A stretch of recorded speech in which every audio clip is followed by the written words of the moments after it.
Hi, welcome back, everyone.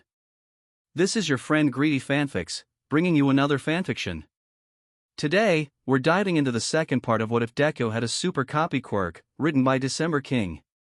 All credit for this story goes to ᴅᴇ'ʟ, so please support them by checking out the link in the description for more details. Don't forget to give this video a like and subscribe to the channel if you want more content like this. Now, let's get into the fanfic. Yagi was currently quite busy helping fight in the continuing conflict, though it was not quite the conflict that was expected, nor in the way that he was used to. Rather than beating villains from the League senseless, instead the retired symbol of peace was helping Nizu in his clandestine war on the HPSC, by using his heroic status to sway the hearts and minds of the people. And to that effect, he had been invited onto President Mick's radio show for his series of speeches to the people of Japan.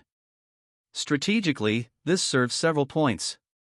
One thing that he had freely admitted was that the talking points of the Paranormal Liberation Front were true at least in part, but he also took the time to deconstruct their arguments and rally citizen support. And of course, he made sure to sow seeds of distrust for the Commission, by way of implication. He had to be careful, though. After all, the Commission had not only the rule of law and immense influence behind it, but he was well aware that they had skilled assassins. He was well aware of the sad story of Lady Nagant, and he took great care to avoid crossing the line into slander. Because even with his influence, there was not much he could do if the Commission decided to focus its attention on him fully. Mike was, of course, extremely welcoming, taking the time to walk him through the basic ins and outs of being on air before they were live. And once they were, Yagi felt exhilarated. Even though he was quirkless now, his loyal fans were tuning in across the nation to hear him speak. So he did, beginning his broadcast by explaining why he had become the symbol of peace, and then turned to the flaws in his thinking that had radicalized so many. Listening in, many of those who had suffered most in their quirk society heard a message of shining hope. True, things weren't perfect now, but they could be. The voice of the man that they had all learned to trust in early childhood pulled at their heartstrings masterfully, as he explained his philosophy. But of course, everything did not go as smoothly as had been intended. About halfway through his spiel about the Commission, the police had come busting in with a warrant, ordering them to shut down the broadcast by authority of the Hero Public Safety Commission. Together, the two pros managed to find several major issues with the warrant, pointing out that the cease and desist portion of the warrant lacked a key signature for authorization. Within about 5 minutes, they were allowed to resume their broadcast, at which point they had discovered that they had not stopped broadcasting in the first place, which meant that the entire confrontation had been heard by all of Japan. Yagi took the precise moment to mention that the Might Agency had extremely high-quality lawyers and the support of the people behind it. That, of course, was a not-so-subtle jab towards the Commission, daring them to make a move against them. The two heroes managed to complete Yagi's address to the nation, President Mike informing his viewers that All Might would be back next week to answer questions from the public at large. As they went off the air, they slowly exhaled before looking at each other with wide smiles. Things could hardly have gone better. Because they had forgotten to actually turn off the mics, much of Japan was now witness to the Commission trying to gag them for speaking the truth. It seems that today had been their lucky day. Nizu was aware of what had happened in the studio, but that wasn't what concerned him at the moment. After finding the bag on his desk, accompanied by the usual note from Hawks, he had immediately taken precautions. It would not do for the hairs within to be destroyed, but fortunately, their spy had taken multiple, especially from the mysterious fire villain known only as Dabi. Naturally, he had immediately sent it off to one of his more discreet contacts in Japan for testing. He had certain suspicions, illogical ones to be sure, but entirely possible ones. If Endeavor's eldest was alive and working as one of Shigaraki's most loyal, that information could be extremely damaging. Of course, he wouldn't be able to know quite yet. The scientists at the lab were nothing if not thorough, and it would take time to get definitive results. For now, it was more important for him to focus on what could be done in the here and now. Hawk's note had indicated that based on Oboro's limited memory, he had been transformed into Kurogiri in a hospital, which tracked given Dr. Garaki's role in the procedure. And though the good doctor had refused to open his mouth, his alternate identity as Dr. Tsubasa was listed as the chairman of Jaku General Hospital, which had a pattern of trucks departing from the morgue despite few deaths in the hospital. Armed with this information, the winged hero had gone to procure a sample of Shigaraki's own hair. This mission of course would be crucial to winning the war. If Hawks could successfully pull it off, Midoriya would have a functional copy of ⴡ itself and all of the quirks contained within. But if he failed, then not only would the winged hero be outed as a mole, but mimicry could potentially be exposed to the villains before they were ready for war. It was a difficult tightrope to walk, but it was something that if pulled off correctly could turn the tide of the war irrevocably in their favor. And even if Hawks couldn't get his hands on ⴡ, they already had the deck stacked because of the quirks of the rest of the league, double, transform and compress being extremely useful tools for Midoriya's arsenal. As he thought of the boy, the clock chimed slightly, and he heard a knock on the door. At this point, it was quite routine for the principal to have a few hairs lying around for him to eat. He had already acquired double, transform and compress, but ᴡᴜ had his reasons not to hand over Dabi's quirk. Midoriya was aware of his mentor's suspicions, having been one of his major sources of information regarding the Todoroki household, though his view was mostly biased through Shoto's point of view. Izuku knew, academically, that it was entirely possible for Todoroki Tsuya to have become Dabi. After all, 10 years ago ⴡ had yet to suffer the injuries that had crippled him so, and he had just as much influence as ever. He had already replaced the body of Shirakumo with a fake before, so it was not unreasonable to think that he could have spirited away Endeavor's eldest, leaving the latter to believe his son burn into dust. But until the results came back, in order for them to know for sure, they would need to know specific details that Shoto, by virtue of being the youngest sibling, wouldn't know. Regardless of whether or not Dabi was a Todoroki, he would need to learn how to wield the fire quirk, which had already been proven to be self-destructive. And ⴡ would likely make it even more destructive, so it was counterintuitive to take it. Especially since his scanning quirk registered a lack of fire resistance as part of Dabi's quirk, which pointed towards him being Tsuya, but did not yet clinch it. Naturally, they had kept this quiet. Shoto was the only one outside of the staff to be aware of their investigation, and this was both because of the fact that he would necessarily be the one to take him on, regardless of whether they were related, as well as his continued testimony against Endeavor, which was a crucial linchpin in their takedown of the commission. After all, they had known for years and done nothing about it. That kind of apathetic negligence was exactly the kind of thing that they as heroes had sworn to fight against. Of course, in order for him to be able to effectively train his quirks, Midoriya would need a sparring partner capable of countering and even copying almost his entire moveset. And there was exactly one person in all of UA qualified to do exactly that, Monoma, the new de facto powerhouse of Class 1B. The blonde quickly received one of his opponent's hairs, which he tied around the pinky toe of his left foot before putting on his shoes. With his DNA source secured, he could begin to copy all of Midoriya's quirks, and the spar began. The first quirk to be prioritized was naturally Toga's transform. Not only would that quirk allow him to infiltrate enemy bases, but since her quirk had evolved, he could use the quirks of his blood donor. True, the form was limited in time, but for just a single quirk, it significantly expanded the number of potential quirks he could utilize. Second was double, generously donated by Twice, true name Jean Babaigaora. The original version of the quirk was limited in that the user needed to know measurements, dimensions, and physical appearance, in addition to being in physical contact with the duplicated object. But when exposed to ⴡ, pull and clones, it had lost the need for contact. True, it definitely helped, but it was no longer necessary. In the hands of a walking hero encyclopedia such as Midoriya, this copy of double was nearly unstoppable. After all, he had memorized everything there was to know about the most powerful and skilled heroes in their world, and he had encountered many equally deadly villains. He had all the information needed to create an unstoppable army of warriors. But there was one aspect of Twice's quirk that made this dangerous: any duplicate of a living being would act the same as the original would. As a result, his control over them extended only to those who would actually do what he said. And the rest villains like ⴡ or Toga would wreak havoc.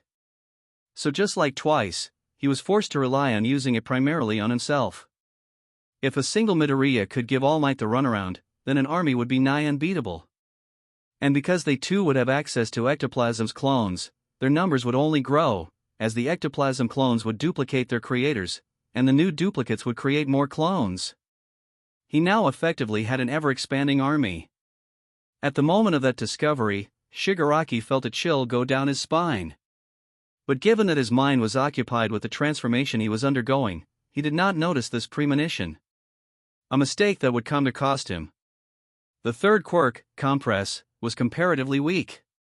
True, it was a wonderful capture move, as well as capable of dealing severe damage if not used carefully, but ultimately its utility was in a supportive role. He would certainly be taking advantage of it, but it was unlikely that Shigaraki would allow him to come close, unless the villain wanted to use decay.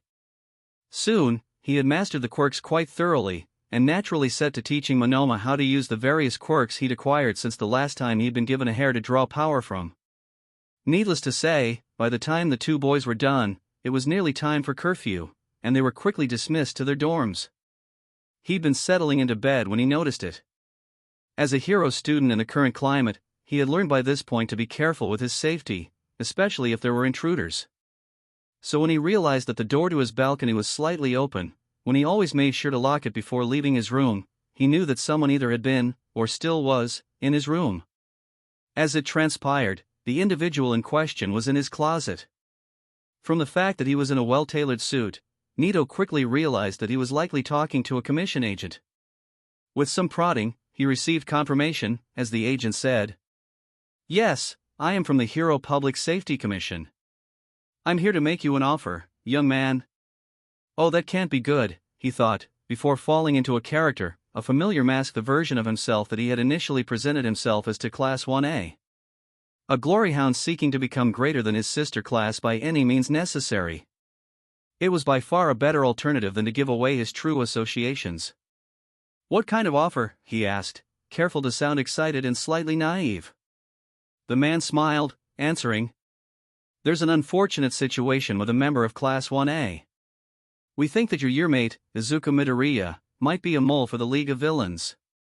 And unfortunately, Principal Nizu refuses to see this. Why am I not surprised that this is about Midoriya?" He wondered to himself, before asking, "What exactly do you need from me? I mean, you're the commission. Aren't you in charge?" The agent grimaced before replying. Principal Nizu is somewhat of a renegade when it comes to listening to his superiors. And we can't get our hands on Midoriya's DNA in order to do our due diligence with him standing in the way. Monoma knew exactly what they were trying to do by getting their hands on Midoriya, or a piece of his DNA. They hoped to acquire the many quirks he had stockpiled, especially one for all. He had heard everything he needed to hear, but he continued to speak to the man, wanting to make sure their failure was total. "Why do you need Midoriya's DNA?" "One of our sources somehow got a genetic sample of the mole within UA, but time is of the essence. Unfortunately, it would take too long to access the genetic records to find a match." Even as he thought about how completely horseshit that excuse was, ᴚᴜ feigned agreement, an expression of dawning comprehension on his face as he answered, "So you need me to get a hold of his DNA?" "Yes, for the sake of Japan, we need your classmate's DNA. And if he is the traitor, he will naturally need to be taken into custody for interrogation." Monoma stayed silent, putting on a show of being unsure about this proposition, leaving the agent to respond with, "Of course, you would be given credit and a spot as a sidekick to Hawks as soon as you graduate." He shifted his expression to one of joy and exhilaration, then to one of puzzlement as he asked, "How are you sure that the principal isn't listening to you right now?" The agent grinned toothily as he replied, "UA's security is good, but not good enough for us to take control of. All of the security cameras and hidden microphones in 1BS dorms have been shut off to let us talk." "So, are you in?" Monoma considered his options. On the one hand, he had everything that he needed to expose the commission by now. But on the other hand, he couldn't risk them finding out that Nizu was onto them. Eventually, he decided upon his answer. "Yes, but with a condition. I don't want to be given credit for helping you. And I definitely don't need a handler. After all, he is still my principal, and he can do quite a lot of stuff to make my life hell for working with your agency." The agent nodded, before stepping onto the balcony and whooshing off as a feather collided with his collar, pulling him away from UA. As soon as the agent was gone, Monoma smiled. He had everything that he needed and more from the commission, enough evidence to prove how thoroughly corrupt they were. True, he had agreed to be their operative within UA, but he had played the necessary role masterfully. He had threaded the needle between revealing Nizu was on their tail and actually becoming one of their operatives. Effectively, they thought he was their spy, when he was passing them information Nizu wanted them to know. And since he had negotiated for no handler, he didn't have to have any pointless meetings. He could tell them what the principal had told him to pass along on the principal's schedule. But that was the future. The more important aspect was the present, the tape recorder hidden underneath his pillow, which he had turned on when he realized that there was a commission agent in his room. This conversation would certainly please Principal ᴡᴜ. After all, it was further evidence of their corruption. While ᴡᴜ would have loved nothing more than to eviscerate the commission where they stood for their transparent attempts at stealing the quirk of his most promising student, for the sake of the future, he would need to hold back. The following day, he authorized deployment of Class 1A and 1B into the field worldwide as sidekicks to local pros in order to counter the rising threat of ⴅ That doomsday cult had recently announced their final solution to the problem of quirks, using chemical bombs loaded with a high-power variant of trigger to cause quirks to run out of control, leading to the death of all quirked people. They had already detonated one such bomb, and the results had been catastrophic. Naturally, ᴡᴜ had interrogated the bomber they had previously apprehended on the steps of UA and received confirmation that the bomb he had intended to use was an early prototype of the same trigger bombs. In response to this crisis, the World Heroes Association had called upon heroes from all countries, including students from prominent heroics academies. And with UA being known as the pinnacle of Japanese heroics education, as well as Class 1's heavy involvement in recent news, naturally their school were chosen to represent Japan. Of course, it wasn't just the first years that would be working abroad. All of the heroics students of UA had been assigned to assist pros in taking down specific ⴅ bases and arresting the cultists. And of course, he had sent the 3 most promising students of 1A along with Endeavor, knowing that they had already worked well under the current number 1, despite Shoto's personal disgust with his father. That group had been dispatched to deal with the main base in ᴜᴇ, where the organization's inner circle and leadership would likely be hiding. Even knowing that things were likely to become complicated, as fights between well-prepared villains and heroes usually did, the principal still maintained hope that they would be able to wrap things up quickly. Hawks was similarly aware of the situation, but he had his reasons not to join in fighting ⴅ. For one thing, he was still needed for the interesting situation that was happening in Japan, serving as the HPSC and UA's mole within the Paranormal Liberation Front while also spying on the commission for ᴡᴜ. One thing that both sides had most certainly agreed upon was that they needed to get their hands on the research of Dr. ᴑᴜ in order to understand the process of creating Nomu. Naturally, the actual doctor was tight-lipped about the subject, avoiding any questioning in a way that was eerily similar to his master's own manner of deflection. But since the duplicate that Twice had made was unaware of Hawk's true allegiance, he would be much more willing to help out, as long as he framed it in the right way. And Kigo believed he had an opportunity, the very fact that the doctor was a duplicate in the first place. Because Double inherently made a physically weaker copy, and the doctor's own quirk sapped physical strength and durability, the duplicate tending to Shigaraki in creating Nomu was far weaker than his original counterpart. And considering that the Paranormal Liberation Front couldn't exactly make another copy of the doctor to replace him, the duplicate they did have would have to take extreme care to avoid damage, considering the weakness of his body. This opened up a potential avenue to get his hands on the doctor's research by leveraging this fact. He could convince the duplicate to hand over his research to Hawks under the pretense of giving it to the Liberation Front's surgeons, who could take over for him if necessary. Of course, he wasn't going to do that, instead handing it over to ᴡᴜ for safekeeping in his vault. Though the number 2 hero did have several other major plans in mind. In particular, the thought of arranging a situation to capture Twice, under the pretense of rescuing the real doctor from Tartarus, was extremely tempting. After all, he had grown quite fond of the man, despite his criminal past. Deep down, he was a man that society had screwed over repeatedly, and on some level, Kigo could relate.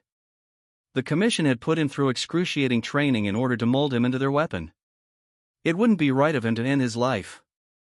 There was another plot that he had briefly contemplated, before eventually discarding the idea of robbing the fabled UA vault itself. He was one of the very few who was actually aware of the vault's existence, and thus one of the few to know about the dangerous security measures that the principal had put in place on it. And though he had never seen it, he knew quite a lot about it, both from being part of the commission and an ally of ᴡᴜ's.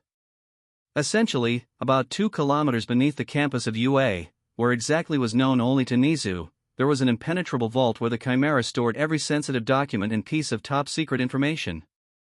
This was something that, despite its name, had nothing to do with UA as an educational facility. No, It was solely to do with Nizu's work as a hero who was working to bring down the commission. That was why the commission was aware of its existence. They had been trying to find and access it for years, in order to not only get their hands on what the principal of UA was hiding from their sight, but also to cover up their indiscretions. Unfortunately for them, unlike the defenses of the school on the surface above the vault's own defenses had far greater lethality to them. Nizu had personally confirmed to Hawks that all 5 of the agents that the commission had assigned to break into the vault had died because of the first ring of security. And supposedly there were at least 50 levels of security, or so Nizu had claimed shortly before the start of the current semester. Hawks did not put it past the principal to have reinforced the security after the USJ, when Shigaraki's decay had become known to him, or after the battle in Daika City, when the Quirk had awakened. Midoriya had scarcely been accused of murder before he had gotten off the line with 괡ᴇ. The last few things he had said had made very little sense. A reference to Bakugo's last name, mention of a text, and the word burner. As soon as he had said that much, he had hung up, pulling out his tracking chip from his phone moments later. 괡ᴇ had spent the following hour railing against the Atheon chief of police, demanding to look over their evidence of Midoriya's supposed crimes in an attempt to prove his in turn innocent. Unfortunately, the entirety of the police department was uncooperative in the extreme. Even more than would be expected from him being a foreign hero sticking his nose in. Both Todorokis had found that suspicious, but without any real evidence, they couldn't really prove that they were members of Hamurai's. But shortly after, Shoto received a coded message from an unknown number. After about 2 minutes of thinking, they realized that this was likely Midoriya's way of contacting them clandestinely, by use of a burner phone. And with 괡ᴇ's help, they put together that it was a form of substitution cipher. In the end, it was Bakugo who had cracked the code. Once they had deciphered that it was a Vigenère cipher with a key consisting of 7 characters, Katsuki had realized what Izuku had meant by saying his last name specifically. By using the nerd's endearment of Kaken as the key, soon the true message was revealed. 괡ᴇ, Dynamite, Pyrofrost, I am accompanied by Jewel Thief who accidentally took case of Hamurai's documents. We are headed towards Clade, will hand off with boys at border. Scan documents and send to Nizu. Chief is Hamurai's member. This information proved to be extremely enlightening. 괡ᴇ quickly arranged for the boys to head into Clade, masking it by having them nominally transferred to work under one of the heroes there. Midoriya smiled as the Hamurai's members furiously asked where the briefcase was. He had quickly pieced everything within it together and realized what exactly was inside. It had helped that he had been drinking a small cup of tea at that moment. So he had arranged to hand over the briefcase to the heroes, who could get it to Nizu for decryption. These dummies really thought that he was helpless, did they? Well, he would show them. When the opportunity presented itself, he would escape with Rhodey in their little helicopter. He froze as danger sense spiked, and he heard a set of truly bone-chilling words. He's on the boss assassination list. Should probably cleanse him? His quirk was notably powerful, and Hamurai's had already tried to destroy UA for having powerful quirk users within it. But still, somehow he had not put 2 and 2 together. He, along with All Might, All for One and Shigaraki, were the Doomsday Cult's #1 targets. And since he was in their custody and knew where their base was, there was no reason not to kill him. He felt a pulse of energy from One for All itself, as the image of the second and third users nodded, and 2 new quirks entered his awareness. Activating scanning, he quickly realized what they were, the remaining quirks of One for All's past users. F.A. Gene and Gearshift. It made sense that they would come when his life was truly in danger. Mentally, Izuku thanked his predecessors for the gift, and prepared to fight for his life. Rhodey felt an overwhelming aura of dread coming from Midoriya. That familiar green energy was arcing over him, but there was so much that was different about him. For one thing, his face was shrouded in mist, as the dark energy he had seen before covered his body like a suit of armor. And for another, he was not nearly as nervous as he had seemed during their brief chase. Watching the foreign hero student at work was enthralling, as he effortlessly defeated their captors. Seeing him freeze bullets in the air before lunging at the ones who had fired at them and knocking them out with a single blow reminded him very much of All Might, despite Midoriya's comparative youth. The one major difference, of course, was that Midoriya seemed a bit more ruthless in the moment of the fight.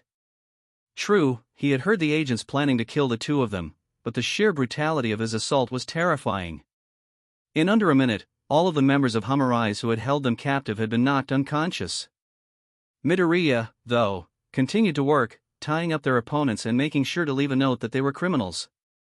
ᴘᴚ just stood there in complete shock, struggling to reconcile what he had seen with the kind and sweet young man who had been chasing him only 2 days ago. It was about half an hour later that Midoriya finally explained everything. And by God, what a story it was! Honestly, ᴘᴚ would not have believed it had Midoriya correctly guessed that Pino was his quirk, proving that his scanning ability, at the very least, was true. And now that their secrets were both out in the open, they began to swap stories about their childhoods. They had spent the night talking about what their hopes and dreams were, before eventually falling asleep in the helicopter as it lay in the field. The following day, Kaken and Shoto arrived, and after some introductions and explanations, they got to work. After a thorough examination of the briefcase, they had discovered a puzzle box, which ᴘᴚ realized was similar to one that his father had made. Solving it yielded them a micro SD card, and Kaken's skill with tech allowed them to find exactly what they needed: the schematics and locations of the trigger bombs, as well as the location and floor plan of the real ᴅᴜ base. Of course, there was more. They had also found a recording from ᴅᴜ scientist Alan Kay, who had been the one carrying the briefcase initially, trying to defect from the organization and stop their plans. That recording had revealed the entirety of ᴅᴜ's plan, as well as the purpose of the other device that they had found within the puzzle box. It was a deactivation mechanism for the trigger bombs that had been created by Eddie Soul, who had unfortunately lost his life shortly after its creation. ᴘᴚ had wept, but chose to continue on, both because his father had been working to stop this, and because his younger siblings were in the blast zone. But first, there was one last thing to do before they set out to end their enemy's plan. Using the computer systems in the helicopter, Katsuki managed to transfer all of the files from the micro SD onto Izuku's phone, which was then immediately shared with Nizu as well as everyone in the hero course. They would naturally share the same information with the rest of the pros, while the 4 of them would head to the cult's secret base. As the 3 heroes and their newfound ally neared the ᴅᴜ's main base, the de facto big 3 of ᴜᴚ were busy contemplating advice from their shared internship under the current number 1. Katsuki was thinking about how he could compress his explosions into a more powerful blast, while Shoto was focused on unifying both sides of his quirk. Izuku, however, was more focused trying to apply Endeavor's advice to all of the quirks he wielded. The main thing that was holding him back was being able to use them all smoothly and instinctively together. In a way, what he needed to do was to become more like Kaken. Am I like all for one? He asked shakily. Bakugo looked up, puzzled at the question before realization flashed across his face, and he replied carefully. Only in the having multiple quirks part, nerd. You're a much better person than he could ever be without even trying to be. I think Bakugo is right, Todoroki chimed in. Unlike that monster, you don't take quirks away from people unless they truly deserve it. But I keep thinking about how nice it would be to give other quirkless people a quirk. How good it would be for them. But he did that, to Aoyama and to his own brother. Maybe I really am like him. Katsuki growled in the back of his throat in protest, before forcibly exhaling to calm himself. After a beat, he started to speak. Izuku, he said seriously, you are nothing like that bastard. He only gave out quirks as a tool to make them in his debt and under his control. But you would give them quirks just for the sake of having them. That's an entirely different mindset.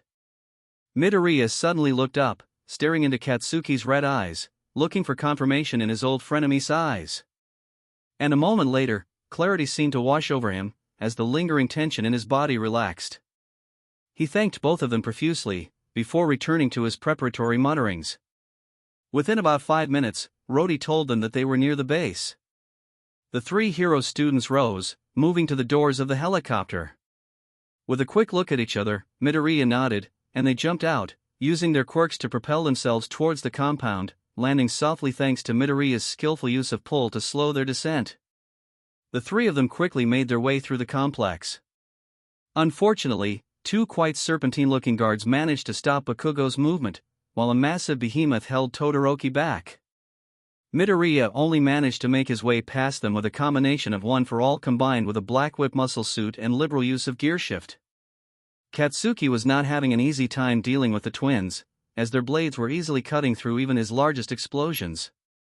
Internally, he was panicking, knowing that if he failed, they would come after the nerd, perhaps slowing him down just enough to allow the bombs to trigger. And with that resolve, he continued to fight, throwing out as many explosions as he could one after another. As he continued to chain burst his nitrosweat, Endeavor's advice floated through his head again. Compression. If he made a more concentrated explosion, it would be both hotter and more damaging. And given that these two were basically just lizards with blades, a hotter explosion would probably melt the blades and overheat them. Focusing on the sweat stored within him, he clustered the power together, compressing gallons of explosive fuel into beads of concentrated destructive power. The resulting explosions were, in his opinion, one of the most beautiful things he'd ever seen. Seeing each individual explosion sparkle like a twinkling star never failed to excite him. Fortunately, it seemed that these cluster explosions were much more effective on these snaky bastards. He grinned savagely, his palms smoking as he nearly salivated at the fight that was to come. Leviathan's quirk was extremely irritating to deal with for ᴘᴏ.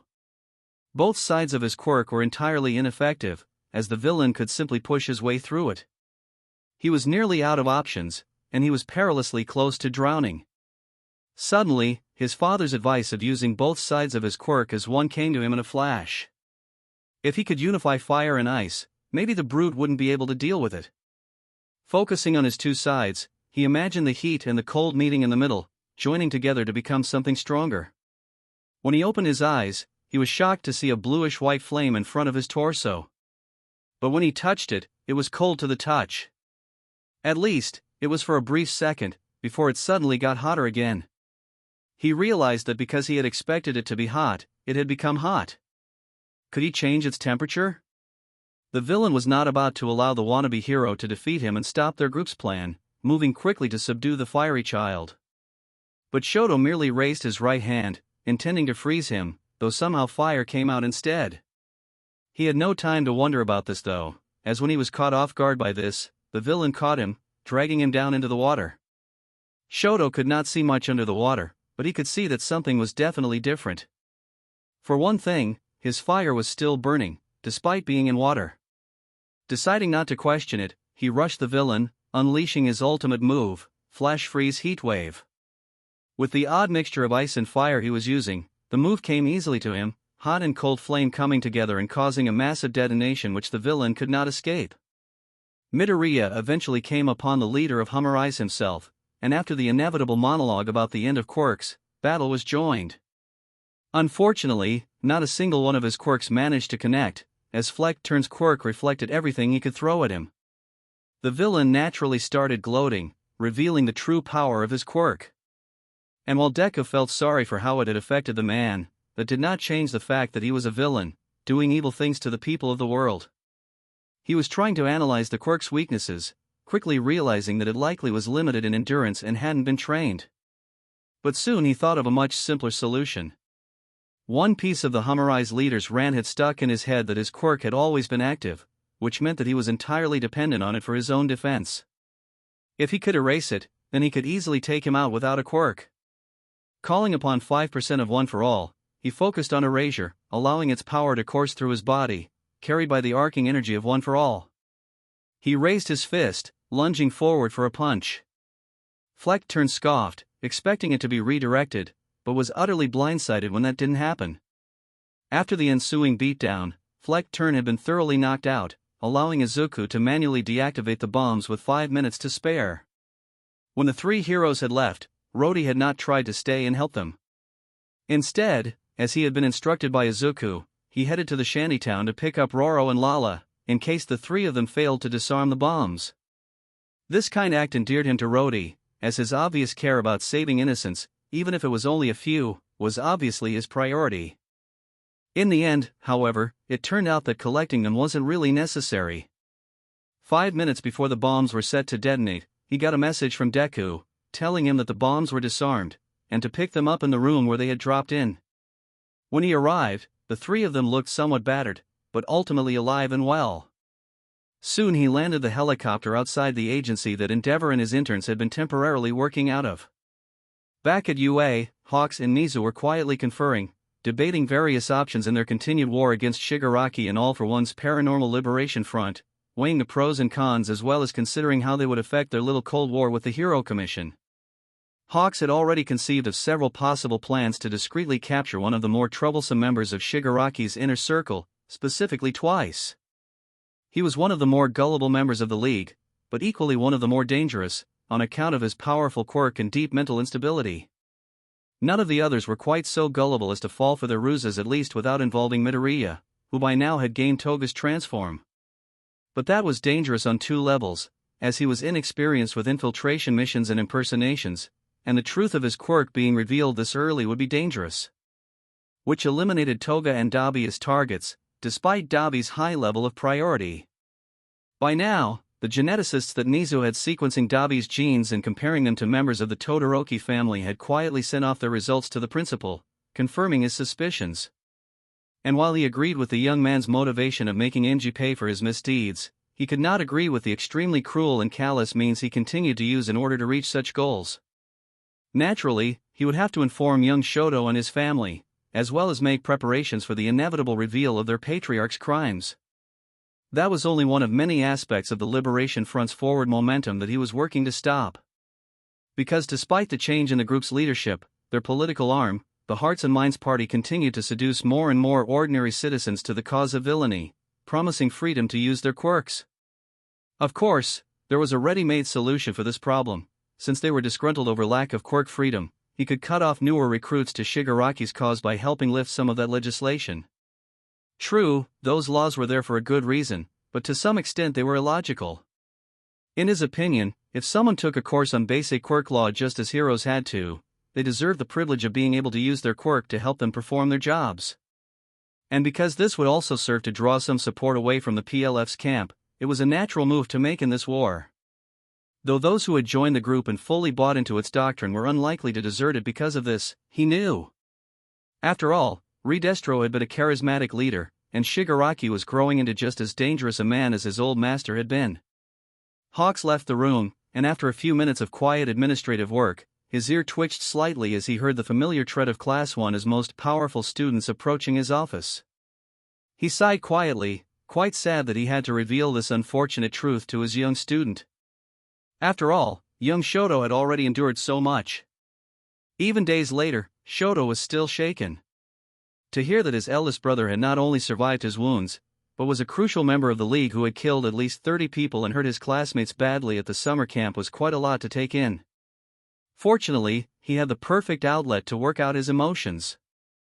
After his and Bakugo's recent improvements to their quirks, Midoriya had asked, and Aizawa-sensei had simply glared and then ordered them to get to work training and refining their newer skills. Shoto was especially glad for his close friend's presence, as his suggestions were quite interesting to test out.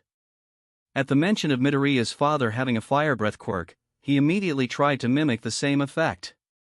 That first try had not gone quite as he had expected, a wave of frost coming forth from his lips, covering the back wall of the gym and a thin sheet of ice. Bakugo had guffawed loudly, but Midoriya only seemed all the more interested. With some practice, soon Shoto proved himself able to breath fire and ice separately, as well as combining them with his phosphor technique. Bakugo, by comparison, seemed to be having the time of his life. His more clustered and powerful explosions were far more difficult for the bichromatic hero to deal with, at least at first. But soon, Shoto managed to adjust, even demonstrating his improvements to his flash freeze heat wave, which Bakugo called a flattering imitation of my superior strength.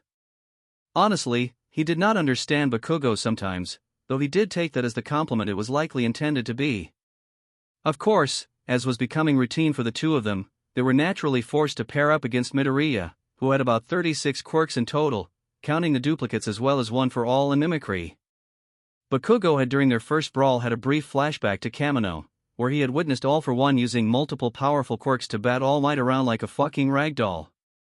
And of course, seeing someone with so much power and so many quirks facing off against him had naturally triggered a brief panic attack. Though after a long session with Deku and Hound Dog, he remembered one thing that was entirely different about the two fights: Midoriya wasn't trying to kill him in their fight. All for One was pure evil, while the nerd was the kind of person to apologize for bleeding on someone or apologize to a bee for getting stung by it. By now though, Bakugo was more than ready for a fight with Midoriya, finding the thought of an uphill battle to be enticing. After all, if he was going to be the number one, he would need to be stronger than anyone, and that included the nerd, with all of the bullshit quirks he had. Even if the chosen one would take down the big bad and that handsy fucker, Katsuki Bakugo would be the one wearing the crown and standing upon All Might's pedestal. The public's reaction to the employment quirk license proposal was one of overwhelming support. Despite members of the Safety Commission appearing to make speeches explaining why this was in fact a bad idea, the momentum behind the proposed measure was growing too fast for them to stop. And the desperation of the Commission's officials only served to paint them in a slightly more adversarial light. To put it simply, HPSC leadership was not happy about it in the slightest. This was naturally one of the major reasons why Nizu had used his influence to get the ball rolling. While the core value of the plan was that it would serve as a release of frustration with the system and lessen the number of people flocking to the Liberation Front, he would be remiss if he did not acknowledge the fact that it would cause the Commission quite a bit of grief. They were trying desperately to keep the old order intact because it benefited them, not simply in caring about the flaws in the system but very much protective of them. After all, it was those very flaws which were keeping them in power. Eventually, despite the efforts of the Commission's agents, the new policy allowing employment-related quirk use licenses passed. Naturally, many hero agencies and companies had thrown their hats into the ring, donating funding to ensure that licensing went well. In the first day alone, nearly 1,000 individuals had managed to pass the background check and were enrolled in basic quirk safety and quirk law classes, with many of them being among the lower classes of Japan.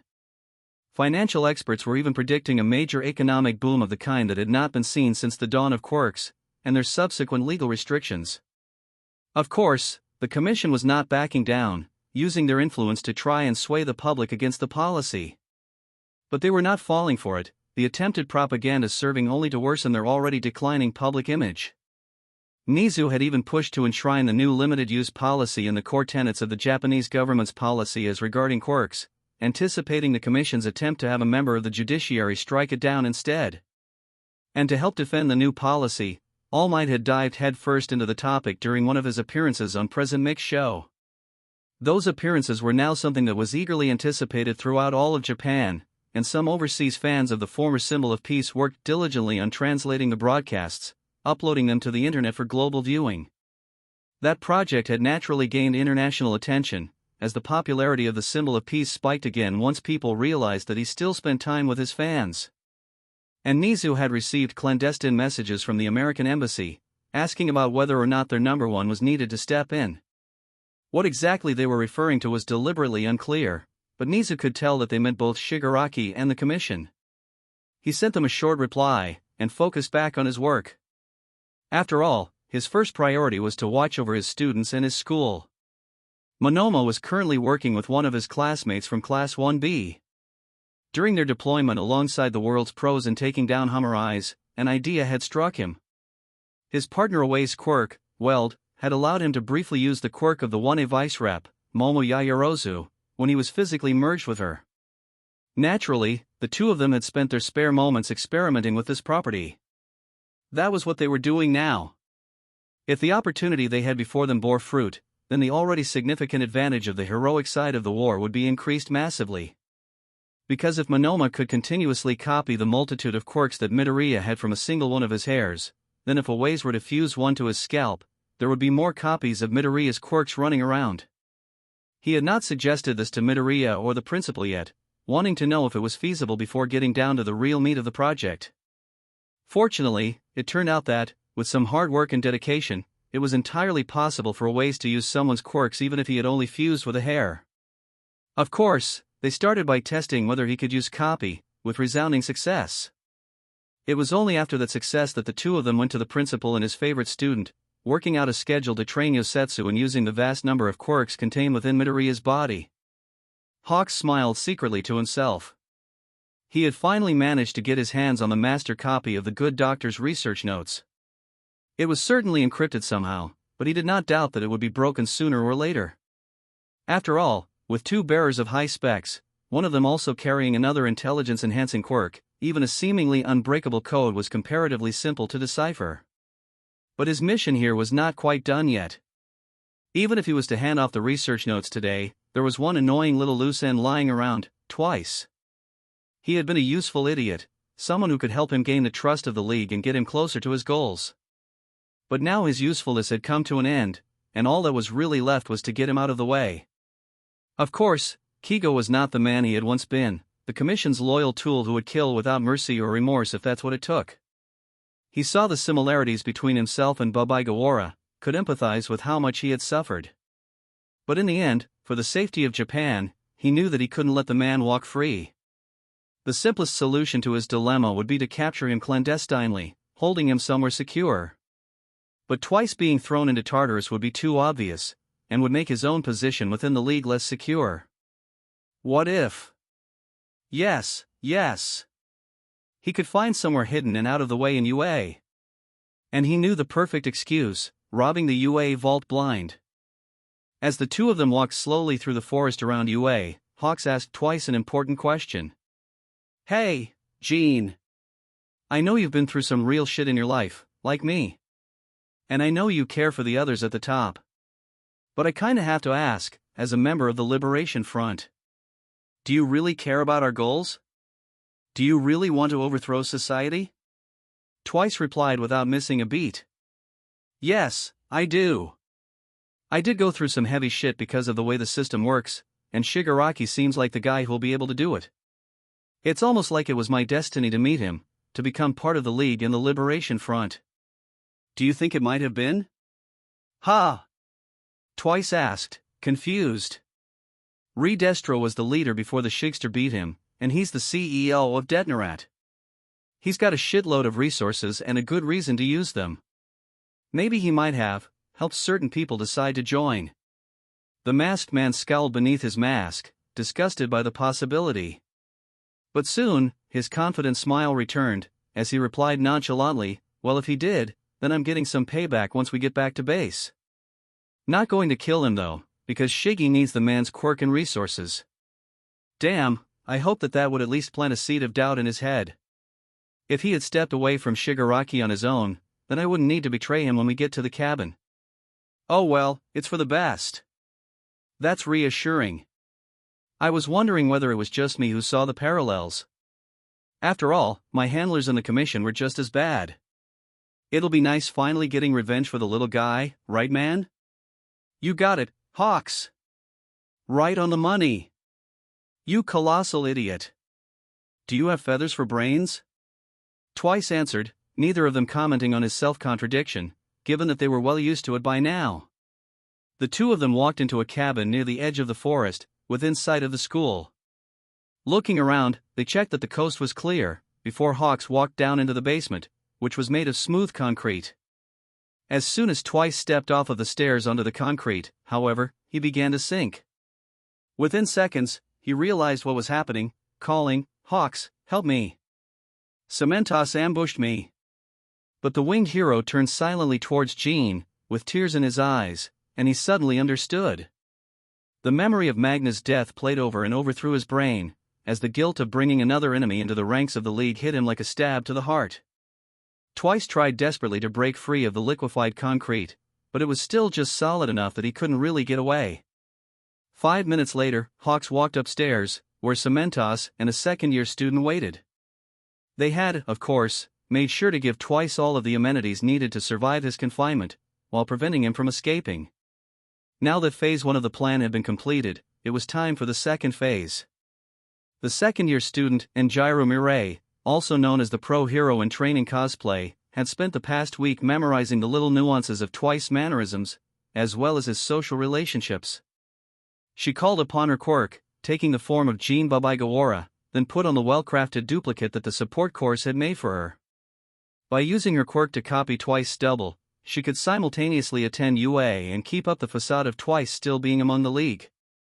Sure, she certainly wouldn't need to be there for very long. Only about as long as it took for people to forget about their trip to ᴅᴇ, and then she could simply disappear while on a job for the Liberation Front and return to ᴅᴇ. At that point, no one would connect Twice's disappearance with his attempted raid on the ᴅᴇ vault, and Hawk's true allegiances would remain unquestioned. As the winged hero and the fake Twice headed back to the villa, Hawks lamented that it had come to this. After all, they had both suffered greatly at the hands of the system. If he had proven himself willing to work with the heroes against Shigaraki and the Commission as a double agent, then he wouldn't be feeling quite so guilty, but in the end, Ģin had chosen his friends. Besides, this was far better than the alternative. If he were still under the thumb of the Commission, he would certainly have tried to kill him, possibly exposing his true loyalties before he could make the final blow. All that mattered right now, he told himself, was the mission. He could break down later, when he was alone. Nizu was busy watching Midoriya and Monoma helping to train Yosetsu and using the frankly ludicrous amount of quirks that the future symbol had acquired when he received the notification. He sighed to himself, knowing that ultimately, it was for the greater good. Even if it made him feel like a hypocrite for doing this to ᴅᴇʟ, for making Quigo help him, he still knew that the circumstances were different. He was not like the scientists of the Commission because what he was doing was not cruel, but merciful. Japan could not afford twice being on Shigaraki's side, and that needed to be taken care of one way or another. He and Quigo had agreed on the non-violent route, but what they had decided upon had still left the both of them uneasy. After all, his past resonated with them, and they could each see a bit of themselves in him, as they did in each other. He would still work to make things better, so that such tragedies didn't happen, even if in his heart, he knew that there was nothing he could do to eliminate cruelty forever. Because life is not fair and it is not kind, it gives and it takes as it pleases. Ģin ᴅᴇʟ awoke suddenly in an unfamiliar room, with no sign of anyone else around. As he adjusted to being awake, he remembered what had happened the previous day. Hawks had led him onto a cabin near the UA campus, trapped him and revealed himself as a mole within the Paranormal Liberation Front. Reaching for his quirk, he tried to create a double of himself, only for nothing to happen. Looking down at his hands, he saw that there was a pair of tight cuffs on him that had some kind of technology woven into them. Based on the fact that he hadn't been able to use his quirk, Ģin guessed that it was likely some form of quirk-suppressing technology from the school's support course. He wouldn't be able to get out for quite a while. Suddenly, a screen on the wall flickered on, revealing the face of Principal Nizu. He was surprised to see the chimera smile and begin speaking to him. "Ah, I see you are awake. What would you prefer for me to call you?" What is this?" "This is my way of keeping an eye on you. After all, you are near the UA grounds, and I need to make sure that my students are safe. Now, what would you like me to call you by?" After a second of thought, Ģin responded quietly, "Just call me Twice. I don't feel safe enough to let you call me by my real name." "Of course, Twice-san. Now for a little bit of explanation as to why I'm so interested in you. Hawks and I see a bit of ourselves reflected in you. Raised to be a pawn for a greater power, the Commission in our case and ᴅᴍᴜ in yours. All of us are working to make society better in our own ways, though we are on opposite sides. I just wanted to talk with you about that. What are you actually doing to help people?" Ģin snarled furiously, tears threatening to fall. "This fucking society chews us up and spits it out. I love it so much." Ignoring the contradictory statement, Nizu's expression became grave as he answered. "Much of that is because of the Hero Commission, and we have been fighting against them to get rid of their influence. Have you heard of the law that was recently passed, called Equal?" When Ģin shook his head, the principal elaborated.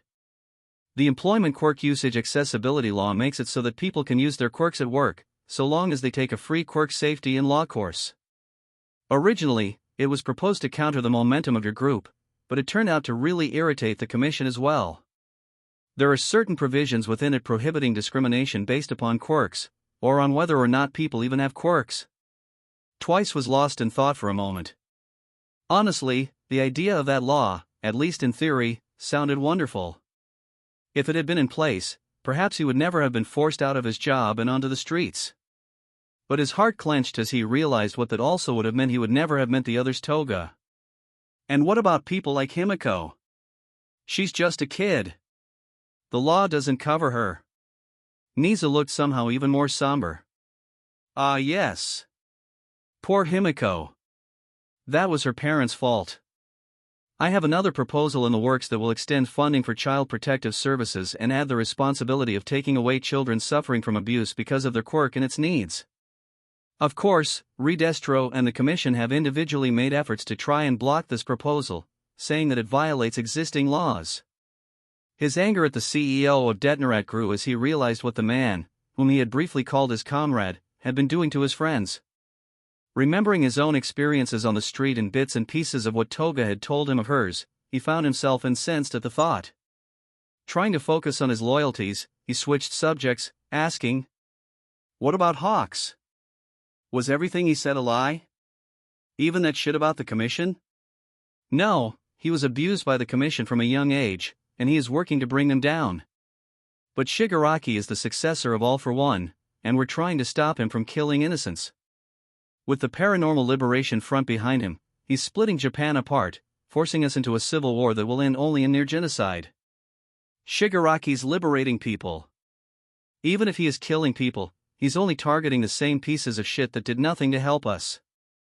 Tamura Shigaraki is right about our society being corrupt and broken, and fighting for the underprivileged is an admirable thing for him, but he is wrong about things being unfixable. We are fighting for it to be better, but his efforts are doing more harm than good. I trust him more than I do you hero types. You're all just big bullies picking on the little guy and getting praised for it. Even if Shigaraki's sensei was shit, that doesn't mean that he is. I think it would be best if I stopped our conversation here. After all, we're going nowhere, and I have forms to fill out. And by the way, there's a full kitchenette in that cell." The screen turned off, and Twice pondered over what he had discussed with the rodent-like principal of UA. He sat there in silence for half an hour before getting up and making himself some food. After their sparring session yesterday, Bakugo was slightly irritated that he hadn't made quite as much progress as Icy Hot had, despite them working just as hard. And as cool as his new clustered explosions were, they didn't quite stand up as much compared to the leaps and bounds Todoroki had made with his techniques. His phosphor was almost completely waterproof, and he was able to even breathe fire and ice now. Katsuki needed some way of catching up quick. He knew that he was likely going to be nipping at the nerd's heels for most of his career, but being behind half and half was honestly irritating.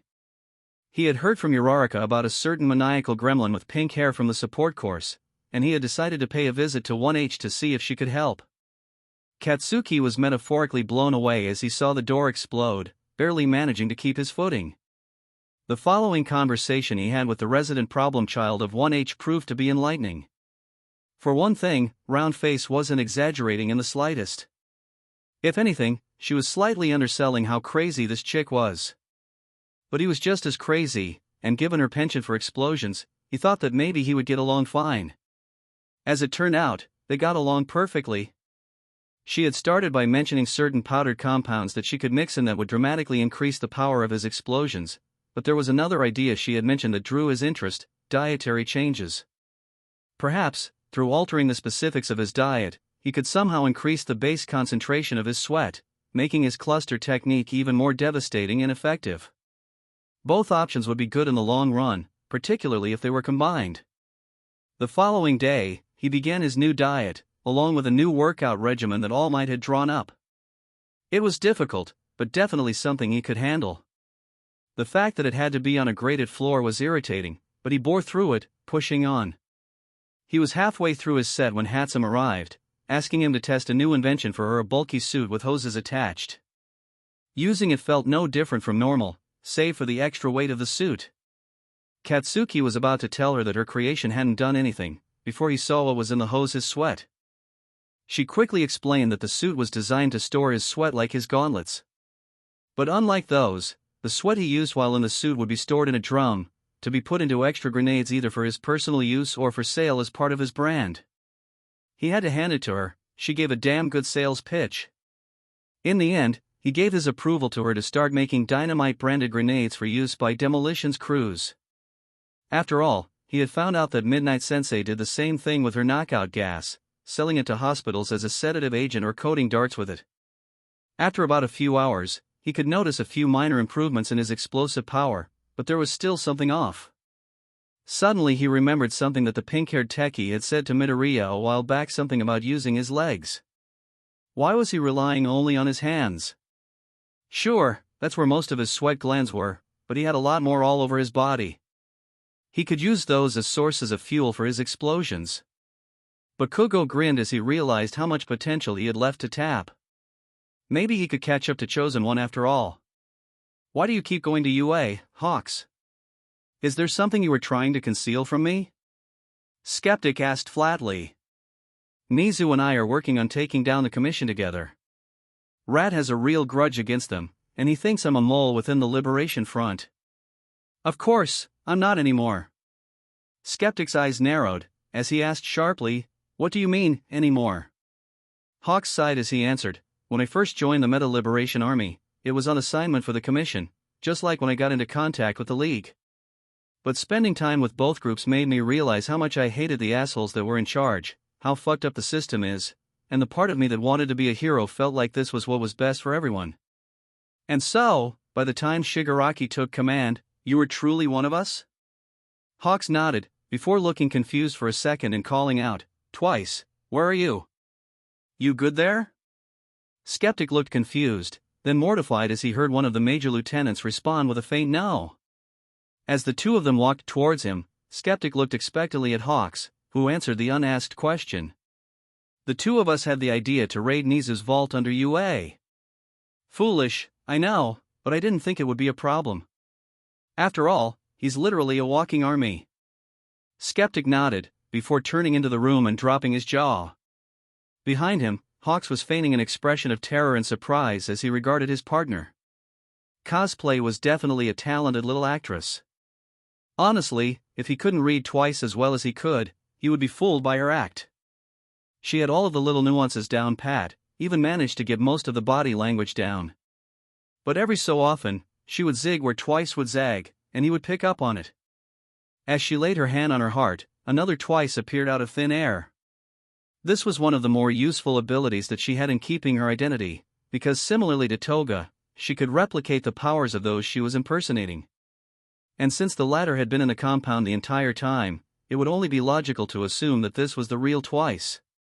They were fortunate that she had not gained much attention yet under her heroic persona, especially in this year's sports festival. Now that cosplay had taken on the persona of Twice, his cover was intact. Soon, she would be going on a mission with Toga and disappear mid-mission. And since the feathers that had held Skeptic's trackers and cameras had long since fallen off and been replaced, he was pretty much in the clear to continue meeting with Nizu whenever he could. Midoriya was quietly thinking to himself about all that he had managed to figure out about his quirks during the past few training sessions. For one thing, when he was using clones, he was sharing their senses and controlling them each individually, like a Gestalt intelligence or hive mind. And for another, it seemed that the limit of 30 clones was per copy of the quirk, meaning that he couldn't use double to extend the number of clones. Double itself had a few interesting differences from clones, of course. It allowed the user to copy something or someone so long as you knew the physical dimensions and were touching them physically. There was no limit to the copies that you could create, but you could not control them like you could with clones. True, you could tell when one you had created was destroyed, and even give telepathic orders to those who were far away, but there was no guarantee that they would actually listen, given that despite the fact that they were perfect copies of their original, they had their own sense of self. And of course, because of this, the two quirks had distinct use cases for him. If he wanted to subdivide work among himself and the vestiges, then clones was useful. But an infinitely sized army would allow him to overwhelm nearly any force. True, the other side had the same advantage, but with 3 origin points for the army, the heroes could amass an army at 3 times the speed the villains could. Noting that the hairs that his sparring partners were using as a source for their copied quirks were beginning to degrade, Izuku pulled out 2 of his hairs, handing them to Yosetsu and Nito before they headed back to their dorms. As he got up and began walking back to the Heights Alliance dorm, he felt a pulse from One for All, like a request. It seemed like tonight would be a night with the vestiges. For Izuku, it had long since become a normal thing for him to spend time in dreams with dead people. Even though he hadn't been called into meetings with the vestiges, they frequently appeared in his usual dreams. Hell, sometimes he had experienced flashes of their memories. He had seen the first rise of All for One from the point of view of the first, second and third users of One for All, and witnessed the slow transition into the current heroic age from the perspective of the 5th through 8th users. But this was something different entirely. Because though his body was asleep, his mind was fully awake and aware. After all, Yoichi Shigaraki, the younger brother of All for One and first user of One for All, had requested a meeting. Knowing that the vestiges wouldn't ask him for anything that wasn't vital, and not having anything else to do given that he was sleeping, Izuku accepted, manifesting in the usual conference room.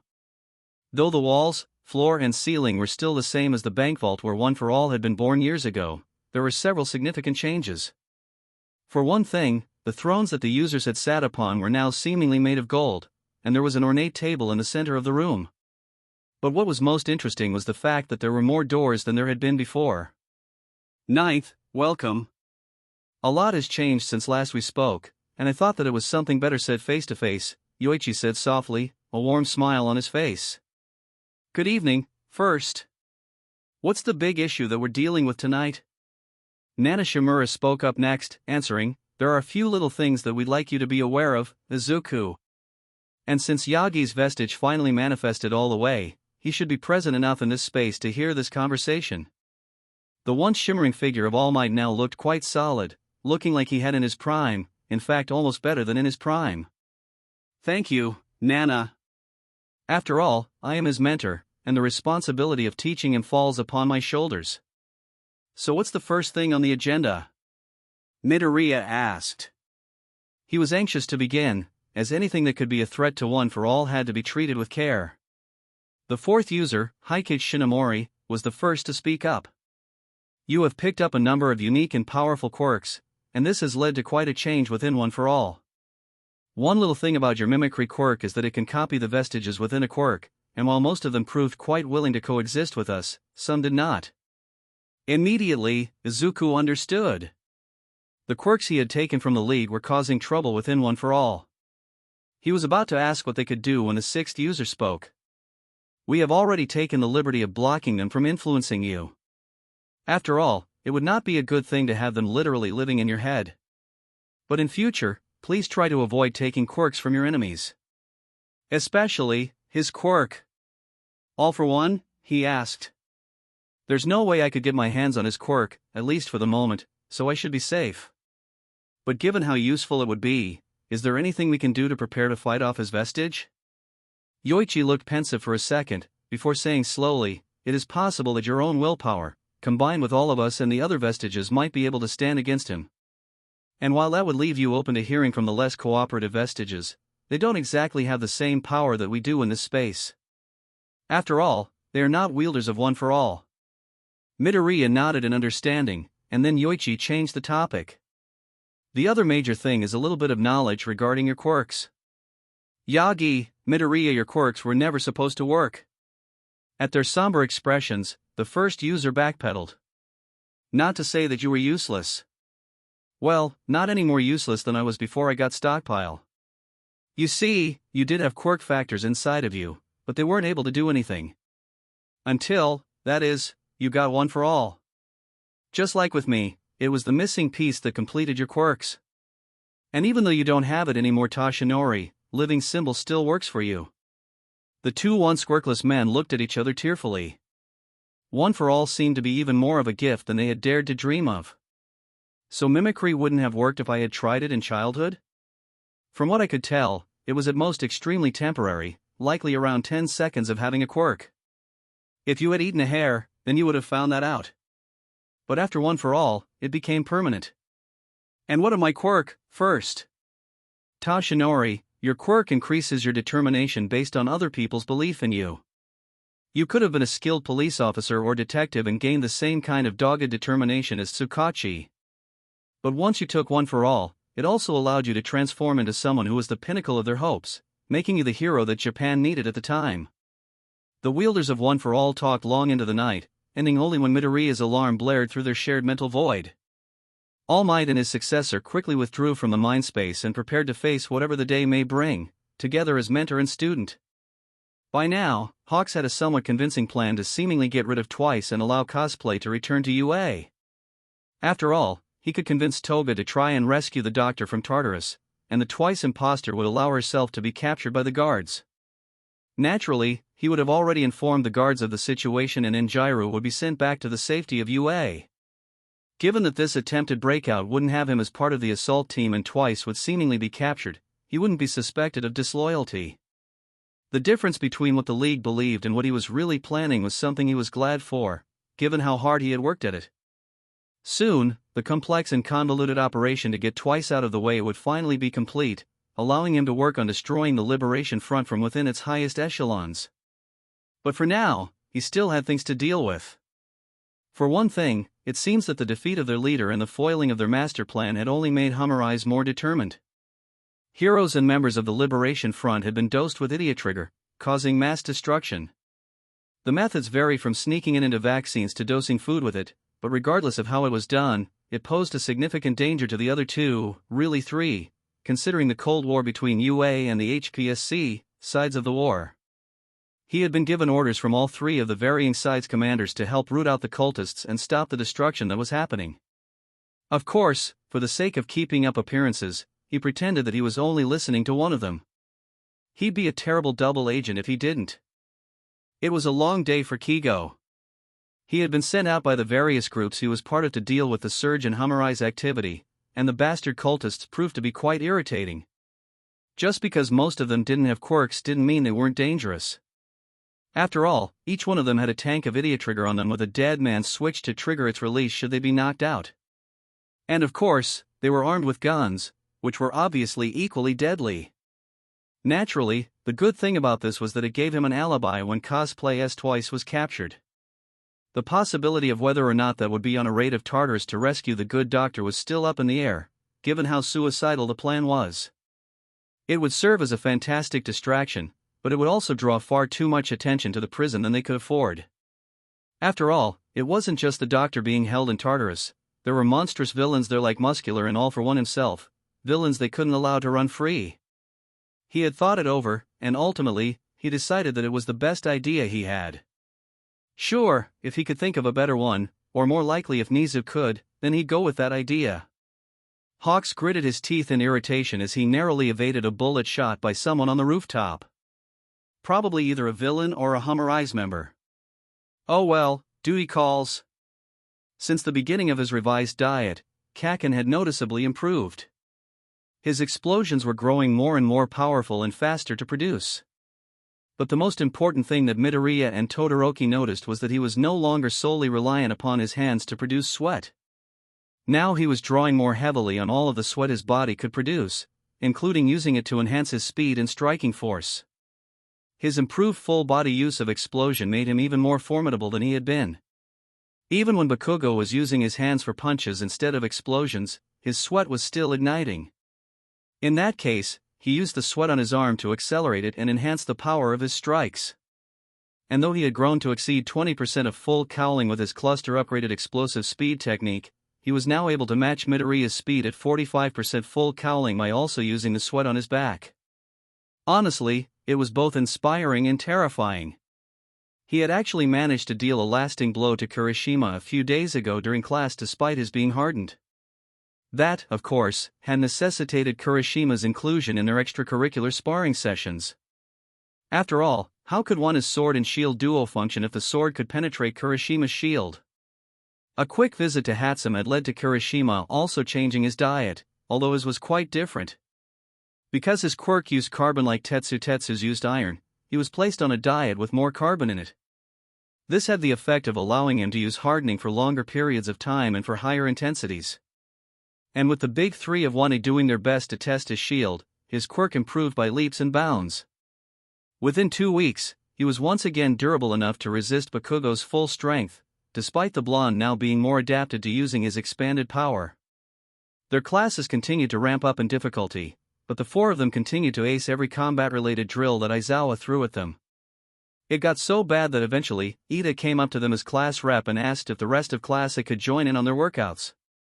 Midoriya had almost fainted from enthusiasm, nodding his head so violently that Bakugo was reminded of a far younger Midoriya, who the hag once joked could likely create earthquakes with the force of his head nods. Aizawa, of course, was fully on board with his class getting up early for extra training, up until the part where he had to get up early to supervise them. Still, in the end, he caved, and Class 1A began their morning workouts together. There was some astonishment from the others at how advanced and powerful they were, but they were used to it by now. Soon, their actual sparring concluded, and they fanned out, helping their classmates with their workouts. Kirishima had partnered with Sato, who kept chugging down very sugary smoothies that Yamamoto had prepared for him. The punches were quite forceful, but fortunately they were just below the level of force that Bakugo was at right now. Ijiro looked closely into his classmate's eyes and was surprised to see that the telltale signs of his quirk's downsides were not quite as powerful as they had once been. He looked only slightly scatterbrained, instead of a short-circuited Kaminari. Bakugo was currently sparring heatedly with ᴅᴜ, who had already used her quirk on him. Unfortunately, it was having little effect, as his use of explosion-based propulsion was far too effective. Still, ᴅᴜ managed to hold her own in the fight, her use of gunhead martial arts managing to do enough damage to irritate Bakugo. And her own agility and maneuverability kept her just out of the spiky blonde's volatile range. Midoriya was alone in a 12-on-1, and handling it with consummate ease. Nothing that Yamamoto could create lasted for more than a minute, as he was quickly able to overhaul or rewind it. And even the few shots she had gotten off with her firearms were easily stopped with gear shift. Dark Shadow was doing nothing damage-wise, despite Tokoyami turning his other half into constructs including wings, a suit of armor and a few ridiculously large swords. Aoyama's lasers were being reflected right into Hagakure and revealing her presence by using Warp Cloud. Another version of Midoriya was off in another corner, fending off the attacks of Tsu, Shoji, and Ishido. Despite the latter's powerful acid, the clone had more than enough quirks to avoid it most of the time, and could heal itself with ease. At this point, Aizawa was considering having the students of 1A fight Midoriya instead of the teachers when it came to the final exam. After all, he was leagues stronger than All Might had been at his peak, and his Hell class would soon be far stronger and smarter than the staff, given how fast they were growing. But suddenly, he sat up, seeing something interesting happening with ᴅᴜ, an odd pink glow. Midoriya froze, noticing the same thing. Holding his hand up in a motion for a timeout, he visibly slipped into analysis mode. Shoyuta had a guess as to what exactly caused this, but he wanted to see if the god of all problem children could figure it out. Moments later, Midoriya silently pointed to ᴅᴜ, placed his hand over his heart, and then his eyes widened. "I think you might be right about that one, Midoriya. You've used La Brava's love quirk on ᴅᴜ," Shota confirmed. "Anything you want to tell us, Midori-kun?" teased Mina. "No, nothing. I love all of you guys," Midoriya exclaimed frantically. Everyone could see he was lying blatantly about ᴅᴜ, but Shoyuta knew that he wasn't kidding about caring for his classmates. Though he was very surprised to see the rest of the students suddenly glow with an identical pink aura as ᴅᴜ. After that, it had been determined that the love needed for love to function didn't necessarily have to be romantic love, so long as it was a very deep and pure form of love. The class had been distracted all day by the proof of Midoriya's deep love for all of them. Bakugo seemed slightly caught off guard, even near tears at one point when no one else but Shoyuta could see. Naturally, they quickly went to the gym during lunch to test how strong exactly the quirk could be. Midoriya hadn't used it before, so they needed to ballpark its utility for future reference. Yagi, naturally, was chosen as the subject of the test, given Midoriya's literal hero worship, and potential actual worship, of the man. Izuku had simply hugged the former symbol of peace, and in an instant, the area around darkened with a haze of smoke. Viridian energy sparked through the air, as 7 green apparitions manifested behind Midoriya, flanking and shielding him. Then, they visibly smiled and moved to join the hug. And as the power of One for All faded from the room, they could see a deep magenta aura suffusing All Might's very body. He had just finished one of his usual appearances on Present Mix Show when he received the call. The man had looked startlingly similar to how he had looked only 2 months ago, the muscular form of the trusted symbol of peace. Yagi had discussed with the man, who believed so wholeheartedly that he was to be the next symbol of peace. But he knew differently. For one thing, he had long since passed on One for All to young Midoriya, and for another, he had made sure to trace the call. Internally, he recoiled as he saw the point of origin, a mansion in Europe well known as being associated with the Galini family mafia. He had then addressed the man by name, asking why he wanted to be the symbol of peace. After all, if his intentions were genuine, then he would set aside his more unsavory connections. Unfortunately, his answers were for all the wrong reasons, and Yagi condemned him as a dark, twisted man leeching off of his legacy like stain. Valdo Galini had brushed that off, stubbornly declaring that he would become the new symbol with or without Yagi's blessing, christening himself Dark Might before hanging up the phone. Naturally, the former number 1 reported this to Principal Nizu, who passed it on to the rest of the top 10 heroes. And, seemingly reading Yagi's mind, he then called for Midoriya to come to the office over the intercom. So, he says he wants to become the next symbol of peace, huh? And those are his reasons? Midoriya asked. How disgraceful. You were right, he's just like staying a fanboy using your name and image as inspiration for goals you wouldn't approve of. Yeah, but how exactly are we going to take care of him? After all, we have to keep just how powerful you are under wraps to keep the Liberation Front and the Commission in the dark. Which doesn't leave us with many options in dealing with this guy. All Might asked. Give him a minute and a cup of tea, Nizu advised. It would definitely help for him to use IQ right now. Within 2 minutes, Izuku had a cup of well-blended tea in his hands. They had found that the blend he was currently drinking offered the best variety of intelligence boosts, which would certainly help with analyzing how to go about this problem. Naturally, peppermint was a major part of the blend, as mint tended to give high boosts to intelligence in general and analytical thinking in particular. And peppermint was the strongest mint blend that they had found thus far as IQ went, so it was only natural to include it in this cup. Unlike the first time he had used IQ, they had not used the industrial tea brewer to make a more concentrated form of tea. After all, they needed a strategy for dealing with a wannabe symbol of peace and mafioso, not another rant of surprisingly sensible conspiracy theories. After taking a first sip, Izuku pulled out his laptop and began rapidly searching the internet for anything even vaguely related to the Galini family, building a case file with All Might and Nizu's help. The medical files of all of the alleged members listed them as either quirkless or possessing very weak quirks. Of course, Midoriya could tell that was bullshit. It was a common practice, he had learned from Aizawa-sensei, for members of criminal organizations to downplay their quirk's strength, with the bosses usually claiming extreme weakness or even feigning quirklessness. It had made his blood boil, still did, in fact. Soon, he had a massive case file, filled with the obviously doctored medical records of the entire Galini family, along with possible uses of their quirk based on what little evidence there was. But that was not enough, as a separate idea had consumed him.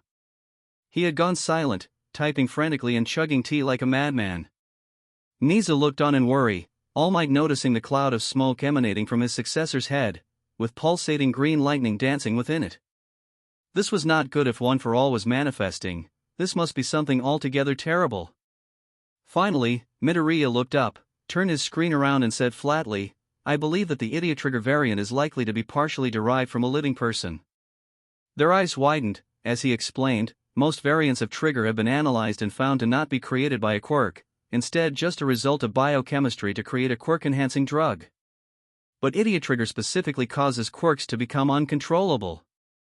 And that reminds me of a quirk that All for One has, forced quirk activation. He stole his lie detector quirk from an ancestor of Detective Tsukachi, so it would make sense if Hummer Eyes found the descendant of whoever he stole that quirk from, and they are using it to make idiot trigger. Deep below ground, under the official headquarters of the Hero Public Safety Commission, a scientist observed dispassionately as one of the commission's bioengineering employees used his quirk to forcibly age and mature the sample in front of him. It would be such a hassle to create these new heroes without that quirk, he knew. It would take years to pull off otherwise, years that Japan did not have. Sometimes, they couldn't go the route of raising a child as they had done with hawks. Instead, they used existing samples from across the population of Japan to artificially create new tools for the commission to use, new heroes without family ties or preconceived notions of morality to interfere with their mission. Often, this procedure resulted in the creation of wondrous quirks never before seen, which would become the treasured gems of the commission. Unfortunately, several powerful quirks had naturally managed to slip through their fingers. Eri being taken in by Nizu had prevented them from gaining access to Rewind. But fortunately, they had a quirk from someone who died in the very same incident, Sir Nighteyes Foresight. They had samples of his sperm, and they had artificially combined it with an egg cell from a relative of Reiko Yanagi from UA's 1B. Hopefully this child would produce a useful quirk. After all, telekinesis and future sight were both useful quirks, and hopefully their combination would produce something more unique. Perhaps an enhanced form of Nighteyes Foresight, or even the ability to influence the future. Regardless, the child would work for the commission either as a pro-hero, or as one of the many spies the commission used to keep the peace, even though spying on their own civilians was technically not legal. ᴡᴇ was currently taking a short break from the management aspect of his job to have a nice refreshing cup of tea. Everything was in order, so he did not really need to be there for the rest of the day. Technically, only the possibility that a situation could arise kept him here, as though he knew that his staff could handle almost anything. The principal preferred being on hand during a crisis. Since neither 1A nor 1B had foundational heroics today, and Yagi wasn't slated for an appearance on Put Your Hands Up Radio until next week, he had given the symbol of peace a certain job to perform. Given his influence and charisma, it wouldn't be difficult for him to pull off. The guards at Tartarus would allow him in, and he was persuasive enough to convince Lady Nagant to join them on their crusade against the Commission. The former hero, who ᴡᴇ had known to be a covert Commission assassin, had very similar experiences to the current number 2. Unfortunately, because of his ties with the Liberation Front and the Commission, Hawks couldn't really meet with Nagant without arousing suspicion from either or both of the major players in Japan. Which left Yagi as the only other member of staff with the influence, charisma and opportunity to speak with her. What he needed from her, in simple terms, was her testimony. After all, she had executed countless people under direct orders from the Commission and suffered much psychological trauma at their hands. By revealing this to Yagi, who naturally would have a concealed recording device on his person, he could move against the Commission. Other than that, he didn't really need much from her. And what little he needed was easily accomplished simply by virtue of what he was offering her. The first and most important of the things he had offered was naturally her freedom, followed by a promise that she could sit out the war if she chose. After all, he wanted to make very clear that she had options, unlike under the Commission. Getting her out of Tartarus would keep her beyond the reach of All for One, leaving him unable to use her services. And it meant that another highly capable hero with an anti-Commission bent would likely be defending UA when war finally broke out. Because despite her bitterness towards the current system, within her still beat the heart of a hero. And eventually, when she was ready, she would take up the mantle of a pro-hero and defender of the innocent once more. Of course, courting the aid of Lady Nagant was not the only matter on his mind. Tracking the Galini family mafia's activities was also a major focus, as their leader had proclaimed himself to be the next symbol of peace. He had received notice through one of his many overseas contacts that a vessel owned by the family had left its usual harbor, on heading to reach Japan within the next few days. It seemed as though they would have to be taken care of soon. And if this year had taught him anything so far, it was that Class 1A, and particularly Yagi's successor, would be right in the thick of it. As to the theory that Midoriya had regarding the 괜ᴜ formulation of trigger, they had managed to get several samples thanks to the hard work of Hawks, the police turning them over to the laboratory workers for chemical analysis. It had only taken just a little bit of his influence to suggest that they also analyze it to check against the public gene registry. This would of course take a week or two, but ᴡᴇ knew that the results would come back sooner or later. Of course, the results wouldn't necessarily mean that Humori's source of 괜ᴜ involved harvesting from a living person. After all, perhaps the compound that made 괜ᴜ unique was derived from the secretions of a living person, but not including their actual DNA.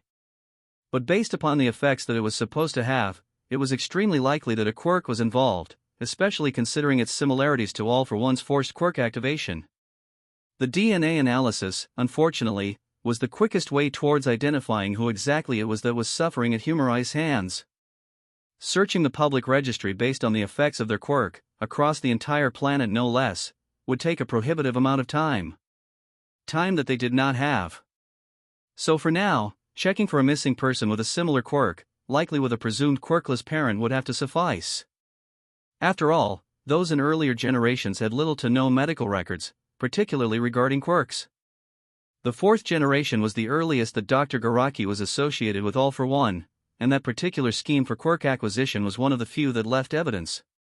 And it stood to reason that his stolen copy of forced quirk activation was from one of the more recent generations, given that it was more complex than early generation quirks. For now, though, it was really only the matter of the Galini family, as well as the continued Cold War with the Commission, that was of note. Sure, finding and rescuing people from Humori's was something to focus, particularly the source of 괜ᴜ, but there were other heroes already chipping away at the case. ᴡᴇ really only had to focus on those first two problems for the moment, in addition to actually running the school. He grinned cruelly at the thought of the Commission president's face when she finally realized how much he knew about her operations. After all, she had been there from the beginning, as she was the one who had authorized the experiments on him.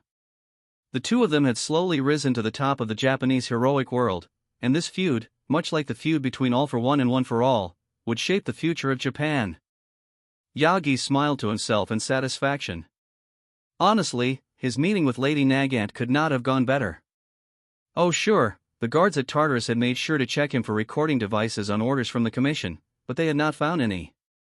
He would have to thank young Hatsum from the support course for her ingenious solutions. The recording device concealed within the lining of his jacket had functioned perfectly, and none of the guards ever seemed to suspect it of being wired. Of course, the taped storage area would be noticeable as part of the jacket, but she had devised a crafty fix. She had made a belt that by all accounts looked completely ordinary, but the buckle concealed the tapes that the jacket would record to. And the tapes could be removed and replaced with ordinary tapes as needed for the purposes of espionage. Lady Nagant had agreed to join their little conspiracy, and then sung like a canary. Despite only having spoken with her for a half hour, he now had first-hand accounts of years' worth of felonies committed by the Commission. Of course, once she was released through Nizu's meddling, she would be free to reveal even more to them and help seal the Commission's fate. But for the moment, he had other things to worry about. The Gallini's yacht had been sighted off the coast, down near Matsuzaki, heading in the direction of Mizutofu. And given their present speed, they'd likely arrive at the harbor within a few hours. Naturally, he would have to scramble what few heroes were available to fight, alongside Class 1A and 1B, who were there as a force multiplier. Of course, he and Nizu had underlying reasons for sending the first years into battle. For one thing, it would serve as yet another stepping stone for their already distinguished first years towards a more fruitful heroic career.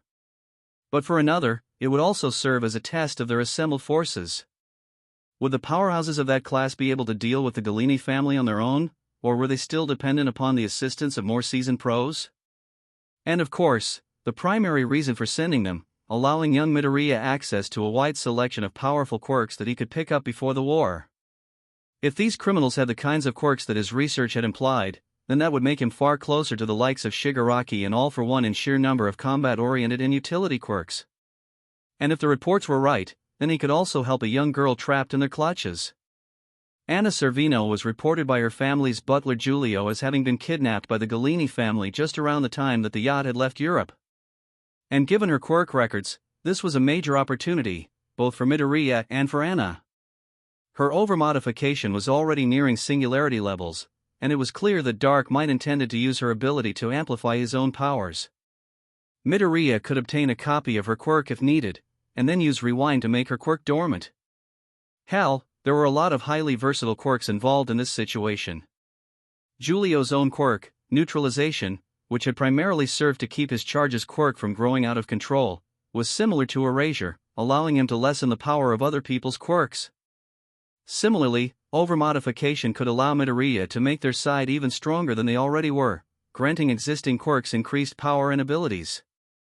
Valdo Gallini's quirk, Alchemy, would pair nicely with Overhaul, while the various assorted quirks of the other mobsters would complement some of his existing abilities. Of course, this would be the first time that Midoriya would be actively deactivating the quirk factor of his opponents through Rewind, making it another important milestone. After all, many villains were likely to reoffend and use their quirks for malicious purposes, so it would be easier if he could remove their quirk until they had proven themselves to be upstanding citizens. Though that did sound uncomfortably similar to the reasoning All for One had used during the early days, Yagi knew that ultimately, it was the morally right thing to do. Hawks was smiling to himself. And Gyro had managed to slip away during her mission with Toga, meaning that so far as the League knew, Twice was MIA. And without any evidence pointing towards either himself or his UA allies, he was in the clear. No one was throwing blame around, instead suspecting that he had been captured by heroes surreptitiously. Kigo had of course offered to use his connections to try and break Twice out of Tartarus, though he knew that Jean was not there. The Liberation Front had actually declined, the majority deciding that as soon as Shigaraki woke up, they would execute a mass breakout, including All for One himself.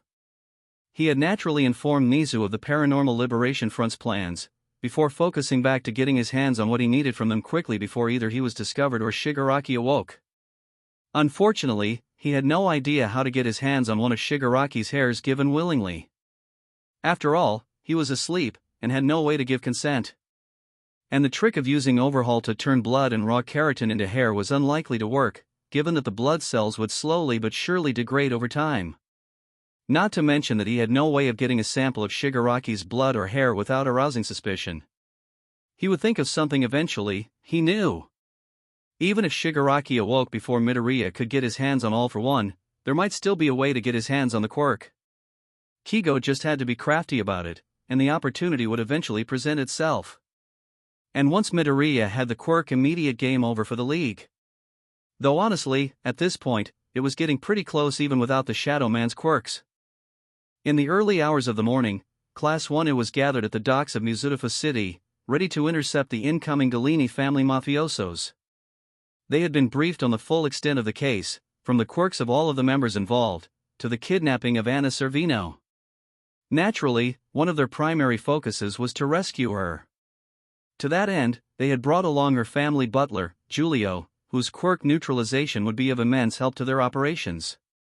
Giulio had been brought into the circle of trust regarding the secret of One for All and mimicry, and Midoriya had given his word that he would use Rewind to permanently take care of Anna's quirk once she had been rescued. His sole condition was that he would have access to a copy of Overmodification for safekeeping.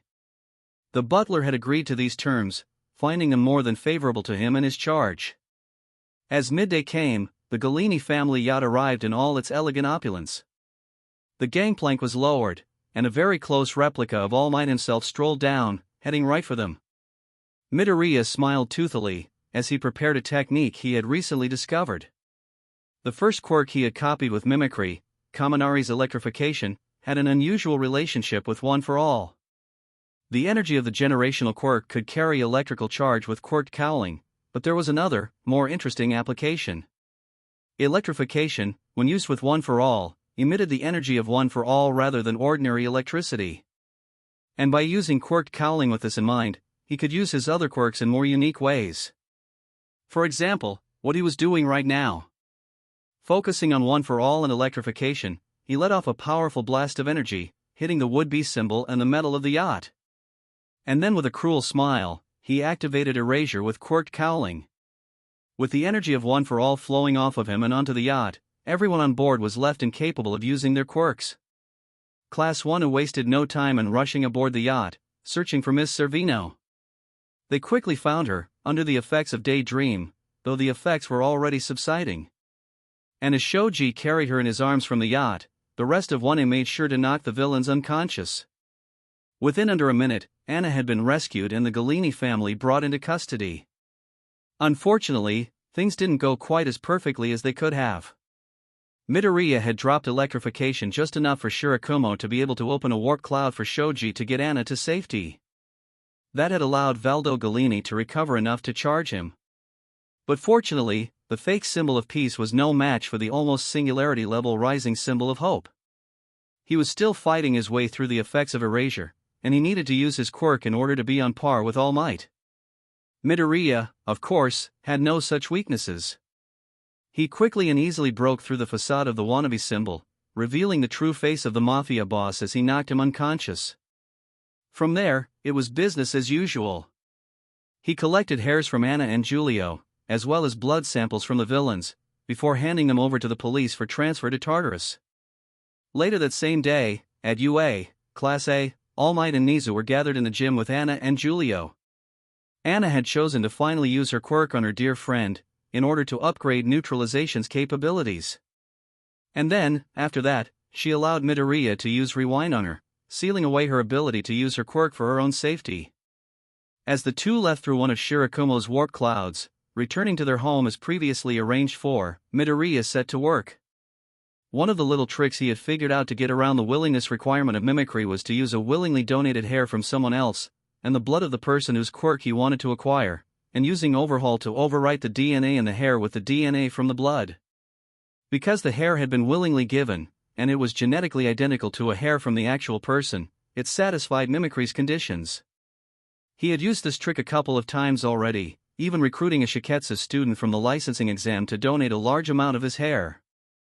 Nagamasa Mora's quirk, Extendo Hair, allowed him to control his own hair, but more importantly to Midoriya's schemes, control its growth rate. This allowed him to have large amounts of raw material to perform a genetic swap with overhaul, so long as he had a person's blood. Through this process, he had copies of all of the Galeni family's quirks, as well as Giulio's neutralization and Anna's overmodification. Anna's quirk was too powerful and the risks too great for him to actively utilize, so he was keeping in storage for the moment. The rest, however, were not truly as dangerous, so he elected to take them. Neutralization was similar to erasure, as was erasure spot, making them both good options for his toolkit. Delay spot was an interesting quirk, pairing nicely with gear shift. Daydream was a good way to keep people in one place and out of trouble, even if it did not allow for as much control as Shinso's brainwashing did. Spatial excursion was somewhat useful, in that it allowed for gravity-free movement, similarly to Ochako's zero gravity. Telekinesis was definitely a good idea, as a stronger counterpart to pull due to it allowing pushing motions as well. Teleportation was already covered by Warp Cloud for long-range movement, but given that it worked through line of sight, it would work well with Hatsume's Zoom. And of course, Dark Might's Alchemy was a very powerful quirk that synergized beautifully with Overhaul. In the end, he decided to take all of these quirks, foregoing Monster Summon and Overmodification for being too weak and too strong respectively. Nizu smiled widely, as he gave his permission for Midoriya to spend time focusing on mastering his new quirks. At Jaku General Hospital, the double of Dr. Garaki grinned widely as he beheld his work. Tomura was halfway through the process. If his original hadn't been called away and captured by heroes, then he would have been finished and Shigaraki would be awake by now. But unfortunately, there was only so much that he could do while avoiding damage to his extremely fragile body. Hawks was keeping in contact with him, as in the absence of Tomura, the winged hero had naturally turned to Garaki as the interim leader. Despite the fact that he was a pro-hero, the good doctor found himself trusting Hawks. After all, he had gone on several rants where he had railed about the injustice of their world, of all the evils that the Commission had perpetrated in the name of safety and justice. Unfortunately, their little mole among the heroes did not have any real actionable information on the heroes. The most that the doctor knew at this point that would actually be of use to their cause was the true nature of endeavor, and that only through his recognition of Dabi, or rather Tuya. He had been the one to help keep the boy alive after his near-death experience, and even though he had initially refused to become a servant of All for One, he had eventually found his way to Shigaraki and pledged loyalty to him.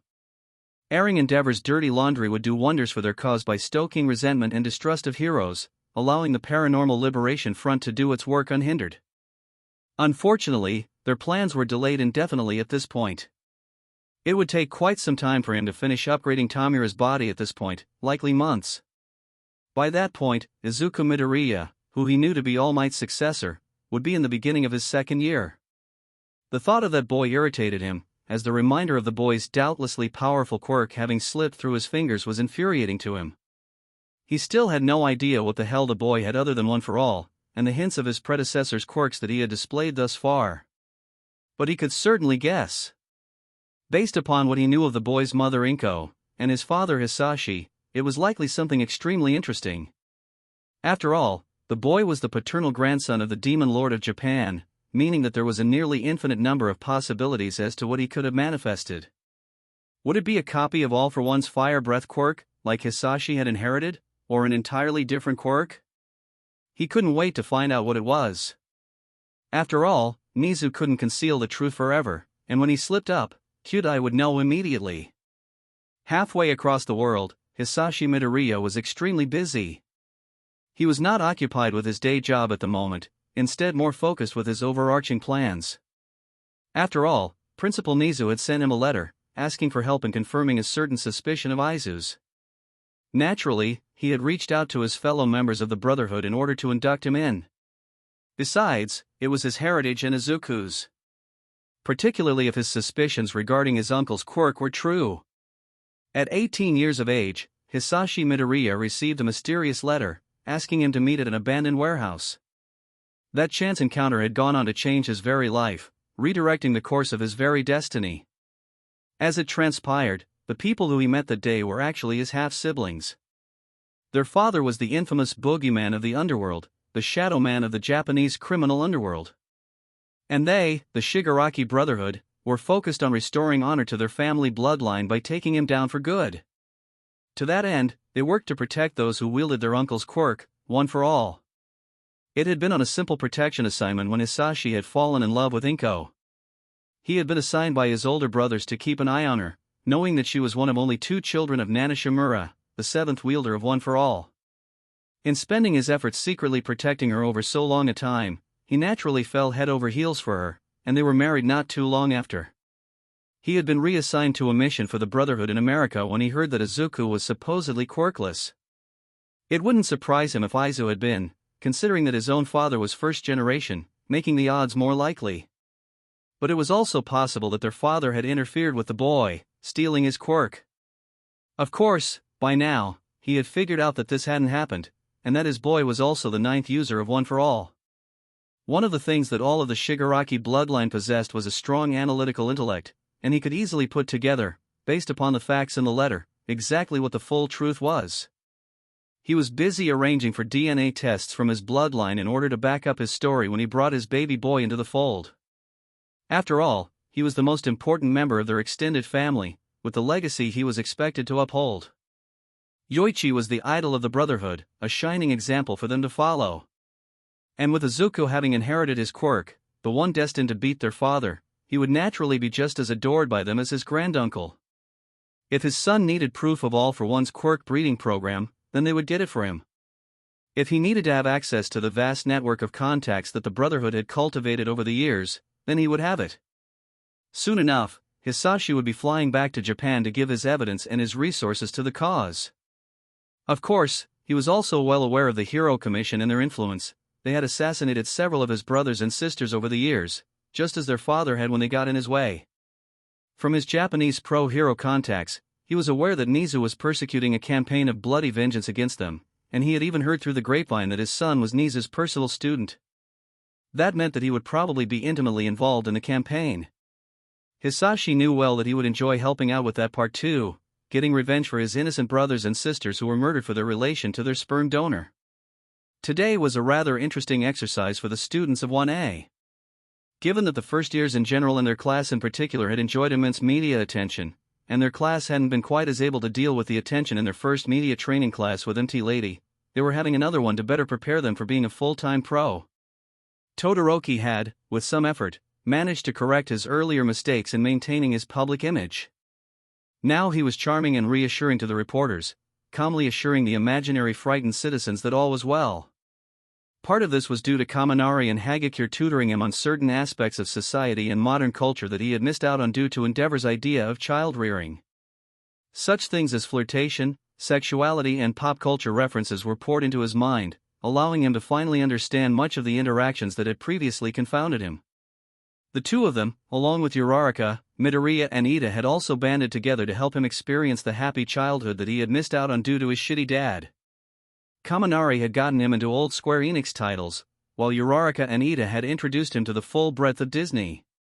And thanks to what he had learned from Denki and Toru, he not only reacted to MT Lady's flirtatious comments, but even daringly reciprocated. Somehow, though, he still didn't pick up on the giantess hero's obvious stirrings of affection for him, which seemed to be blossoming after his flirtatious banter.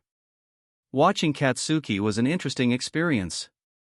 Sure, he was still energetic, feisty, and slightly crass, but he was less volatile in how he interacted. In fact, it seemed almost like he had had a personality transplant.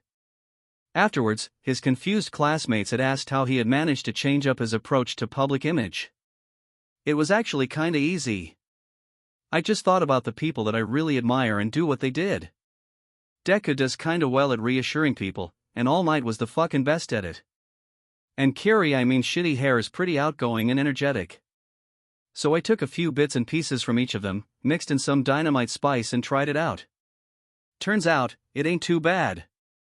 Midoriya somehow managed not to cry, though he did hug Bakugo very tightly. Katsuki, for his part, did his best not to react. After all, he was still unlearning many of his bad habits, and the urge to blast him was still quite strong. But he was Katsuki Bakugo, the image of fucking victory, and his will was stronger by far. Minata's turn went horrifically badly. He didn't even reply to what MT Lady had said, instead foaming at the mouth as his costume ripped at a very key area. After a moment of shock where nobody moved, one person moved. The rest did not, because the one who had was Midoriya, and he was thoroughly livid. They could not hear a word, due to the smoke around his head having turned into an actual goddamn storm cloud with bolts of lightning striking every second, but Mayonetta looked like God himself was screaming at him. Eventually, Midoriya calmed himself, and with a wave of his hand, reattached the fabric that had ripped. After several moments of silence, MT Lady called up Mina to see how she had improved, and Ida moved over to have a talk with Midoriya.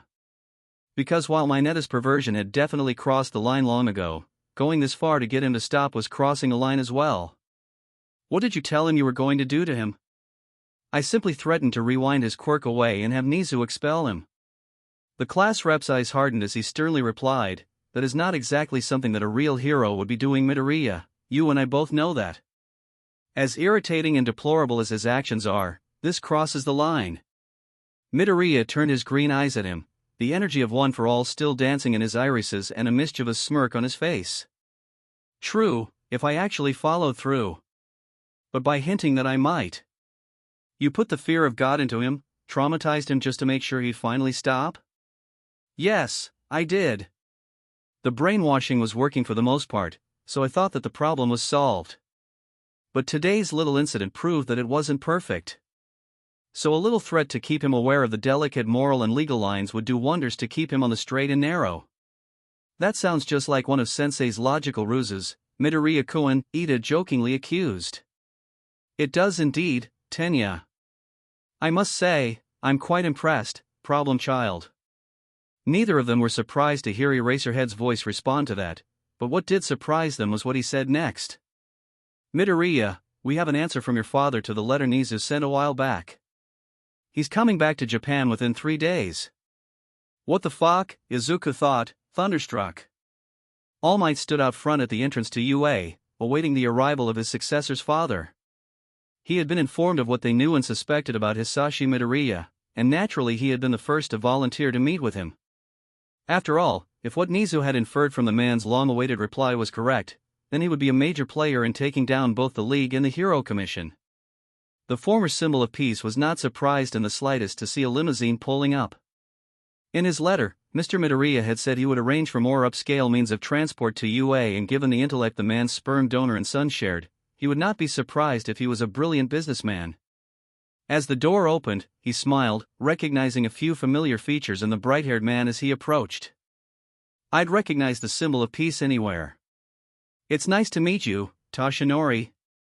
Yagi was caught off guard slightly by the fact that Midoriya's father had addressed him so familiarly, but he shook it off, easily replying, it's a pleasure to meet you as well, Hisashi. Just as much of a pleasure as it has been teaching your son. The man laughed deeply, sparks flying from his mouth, as he responded, I'd hope so. After all, Aizu is the best of me and Inko. God, that woman is an angel straight from heaven, I swear. She has done well raising young Midoriya almost by herself for the past 10 years. Hisashi now looked somewhat more somber.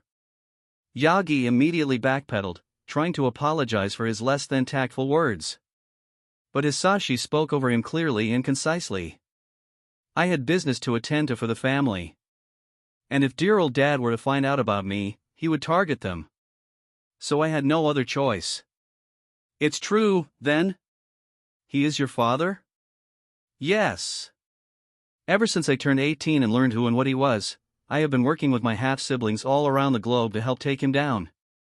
That led me to Inko, and now my baby boy is the new user of my uncle's power. I assume that his children have been helping the wielders of One for All behind the scenes as ᴡᴜ suspected. You assume correctly. And I am here to offer my boy the services of his kin.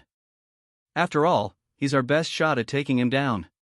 If you'll just follow me to ᴡᴜ's office. Izuku is already waiting there with him. ᴡᴜ sipped his tea calmly as he internalized all that this fateful meeting had revealed to him.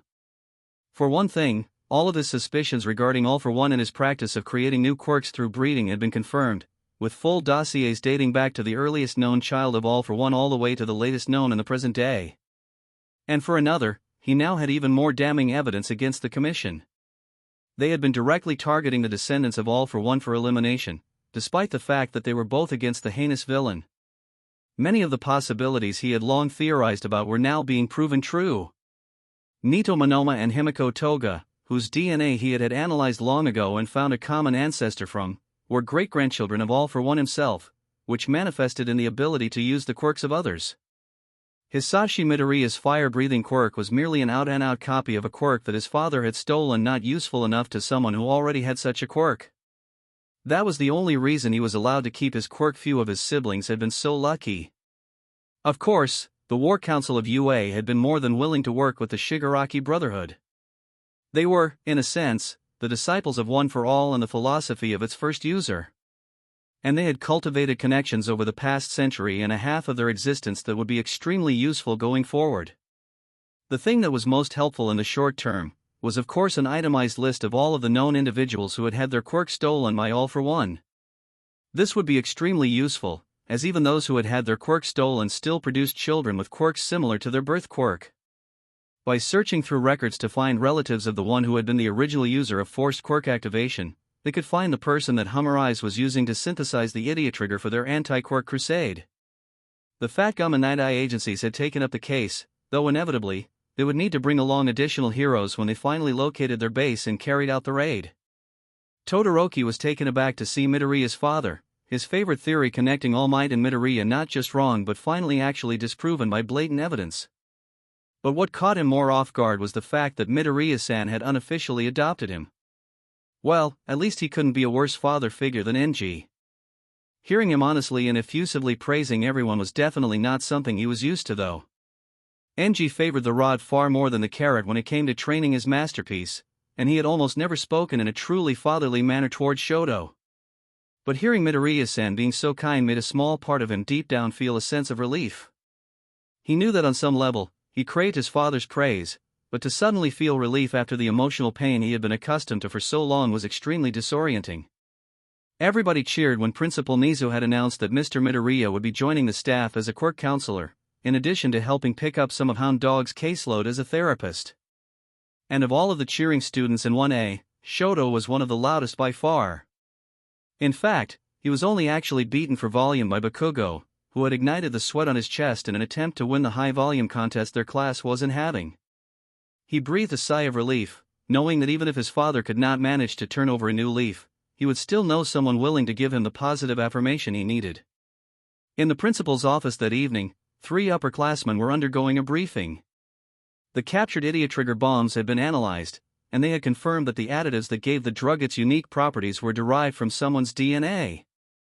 Togata Mirio, as one of the major members of the Night Eye agency, was naturally going to be a part of the raid, as was FATGUM himself.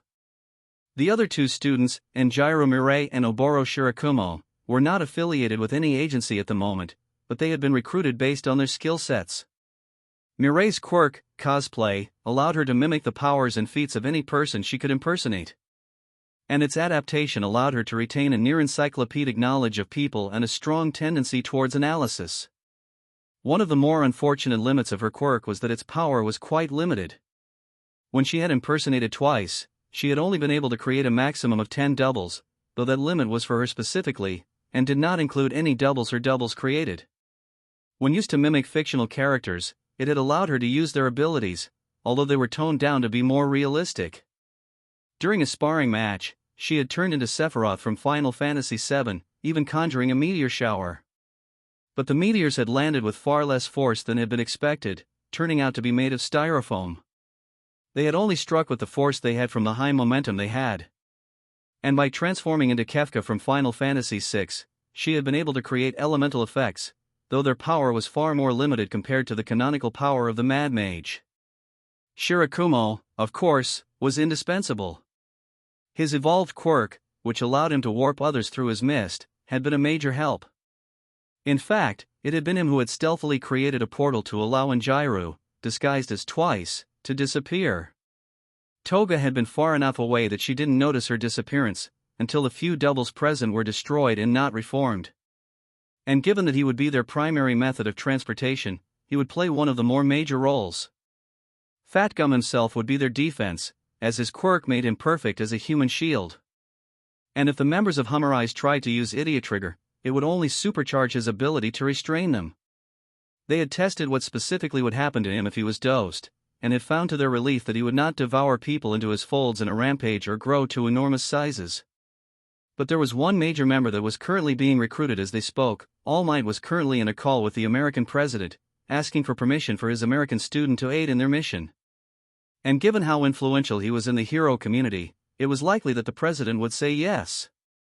Meaning that it was extremely likely that Star and Stripe herself would be joining him on this excursion, using her highly classified quirk to bring justice to the doomsday cultists. Midoriya and the underclassmen, by contrast, had been expressly forbidden from tagging along. Because as powerful as the ᴡᴇʟ, as Power Loader had called them, were, the sheer fact that they existed needed to be kept secret. That meant that Midoriya, Monoma and ᴅᴇ needed to be kept out of the field as much as possible. Midoriya himself had only been allowed to participate in the fight against the Galini family because their leader was potentially equal to All Might in power, and because the symbol of peace had used his influence to make sure the harbor was clear of potential witnesses. Without Midoriya and the ᴡᴇʟ backing them up, the first-year heroes would be in much greater danger, and hiding the three of them specifically would tip their hand too early. So for the sake of operational security, none of the first-year heroes were permitted to participate in this mission. Hell, ᴅᴇʟ and Mirai were only allowed to participate because of how skilled they were compared to most other second years. Other than the two of them and Mirio, this operation would be solely pros. In the meantime, they had found ways to occupy Midoriya's time, in hopes of ensuring that he wouldn't find a way to tag along. He had made the same offer that he had made to the principal before, of doing his schoolwork ahead of time to free up time for training. Nizu had actually made him a counteroffer. Rather than spending the time with additional training, he could spend the time locating Hamurai's bases and spend time with his father. It was still something helpful for Midoriya to be doing, something that would be pivotal in dismantling the heinous organization for good. The task also kept him away from possible exposure by the Commission and the Liberation Front, which was certainly a major objective for the staff of UA at this point. He and the other ᴡᴇʟ were the trump cards of the UA faction of the war, and if they were to tip their hand too early, then their enemies would be prepared for them. Having him spend time with his father was also a good thing, as they had been separated for 10 years at this point, although Hisashi had kept tabs on his son's heroic exploits. Hisashi had actually covertly asked Nizu if he could get permission to construct an apartment for himself and Inko on school grounds, so that they could be close to their son and be able to watch over him with the rest of the teachers. The principal had given his agreement, knowing just how strongly his student was attached to his mother. They had not been able to see much of each other since the move into the dorms, and together with her husband, she would be able to keep Izuku relatively happy. Izuku was doing quite well at the moment. His mother and father had been reunited, and they had spent a few wonderful nights together watching movies and reminiscing fondly about his childhood. Inko had been pretty clingy to both of her boys, especially Hisashi, who she had not seen in 10 years. His parents' marriage had not suffered much from the fact that they had been so far apart for so long. After all, his father had made sure to video call him at least once a month, unless something major came up.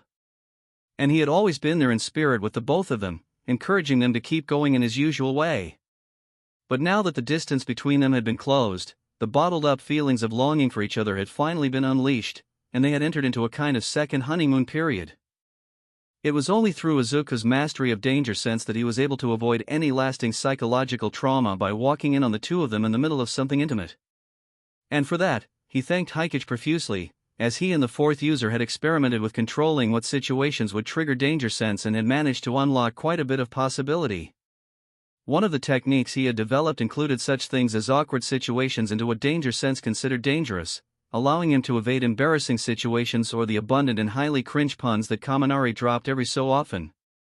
And equally important, he had figured out how to trick it into warning him when it was dangerous to not do something. Putting those two techniques together, he had managed to make danger sense detect things that he just had to see. The prime example of which was during one of Eri's visits to the dorms. He had been looking towards the kitchen and watching Kaken barking out orders to Ijiro and Denki, when he had felt an urgent pull from danger sense. But it hadn't been a sensation of pain, but one of mild euphoria pointing towards her. He had instinctively pulled out his phone and started recording. A split second later, he realized what had triggered danger sense. Eri quickly fell asleep on his lap, snuggling up to him. His eyes watered and he barely managed to hold back tears. That incident had led to an interesting conversation with his father. Izuku had always known that he had gotten his interest in understanding quirks from him, but to see him ranting and raving about the implications of Danger Sense's expansive capabilities was extremely validating. And the unplanned Quirk counseling session he underwent for the following 6.5 hours had been quite extensive, as father and son had tested his quirks one by one and in combination. Eventually, Yagi had to break it up, as it was definitely past midnight, and he had a test in English the following morning. On the subject of Yagi, his parents had definitely quite taken to him. His mother, he understood, as she had extracted a promise from him to protect her baby boy, and after learning the full truth of her origins and of the sordid saga that they were embroiled in, had become quite close to him. He was Izuku's mentor, as well as the student of his grandmother and adversary of his villainous grandfather. Hisashi, on the other hand, was almost obsessed with All Might. After all, he had gotten his love of quirks and his obsession with heroics from his father. It was honestly kind of similar to the first, in a way. The two of them had gotten quite close, as hero worship had evolved into bonding over being Izuku's teacher and protector, one as a mentor and the other as his father. A week after his return, Hisashi had suddenly and unexpectedly handed him a present. Holding out a box, he began, "There is a certain family of Parisian scholars with quirks revolving around language learning, and I thought that it would make for a nice gift for you. After all, if you're going to be the #1 hero, you should be able to communicate more effectively." Swallowing the hair within it had the usual consequences, as he felt the familiar feeling of a new quirk settling into his being. Looking inward with search, he inspected the quirk. Polyglot, mutant type. Increases the efficiency of brain's language centers. Naturally, they went to test it out, inviting Aoyama over to speak French. As expected, Izuku found himself picking up the basics of spoken French much swifter than was normal for him. Even as much of a skilled student as he was at English, he hadn't been able to pick it up this fast. But within half an hour, he had become passingly fluent, and within 2 hours, he could speak it as well as Aoyama, though his jaw was sore from talking so long. The following day, Hisashi had done much the same, pairing him up with Kota to allow his son to learn sign language. Izuku already did know some sign, as he used it to speak with Kaken sometimes when too many others were around. Bakugo, of course, had been taught it from an early age, as Masaru and Mitsuki had realized before even conceiving him that hearing loss was a possibility for their children and planned accordingly. Regardless, he was quickly able to progress from a relative novice to something more intelligible, though he still struggled somewhat. Learning sign was, of course, one major thing that every pro worth their salt did at some point, as despite quirks existing, hearing loss was still something that existed. In fact, to some degree, it was slightly more prevalent, as either a villain caused hearing damage to a civilian, or the civilian's own quirk made their hearing worse. One of Tsu's aunts had partial hearing loss due to her quirk making her ears more frog-like. Later on in the day, Izuku went to read a French dictionary and was surprised to find that he could not understand any of it. Eventually, he realized that there was a certain distinction. His fluency with French was specifically in spoken French. He still hadn't learned a thing about written French. Grumbling, he brewed a cup of hibiscus tea, which they had found worked best with amplifying linguistic intelligence and analytical intelligence, and then spent the following several hours reading the dictionary compulsively. By the end of the day, he had put a note on Aoyama's door in flawless French, explaining the situation he had just gone through. Hawks was grinning ear to ear. After quite a long time of dealing with panic from higher-ups in the Liberation Front, he was finally alone and free to express his true feelings. He didn't really give a damn about Ridestro's panic state. In fact, he was quite glad. The Hero Public Safety Commission had requested for him to appear there in his role as CEO of Detnerat, under the pretense of asking certain questions. Everyone involved had known that it was a sting operation, and when Yatsubashi did not show, they had skipped the formalities and moved to Plan B, immediately dissolving Detnerat as a company and confiscating its assets. Unfortunately, that did not really amount to much, as Ridestro had taken great care with the assets to ensure that they remain in the hands of the Liberation Army, and that had not changed with its reformation as the Paranormal Liberation Front. Still, it did have a major effect, as Detnerat had been one of the group's main public fronts. With it now exposed and eliminated, there was a significant loss of incoming revenue to sustain their momentum. They did still have some legitimate connections, primarily through the use of underworld middlemen and dummy corporations to conceal themselves, but they were not quite as profitable as Detnerat had been, given that it was a company built on support items that sold to heroes and civilians alike. And while they adjusted, they still had the funds that their former Grand Commander had hidden away to serve as a buffer. But the exposure of Detenrat as a front and the resulting arrest warrant for the members of its board and its CEO was not what he was currently focused on. Though it had given him an opportunity to refocus onto his current mission, the raid on the primary ⴅ base. He had been ordered in no uncertain terms to join in on the team from all three factions he reported to, in the hopes that they could finally eradicate the cultist source of ᴅᴚᴟᴟ.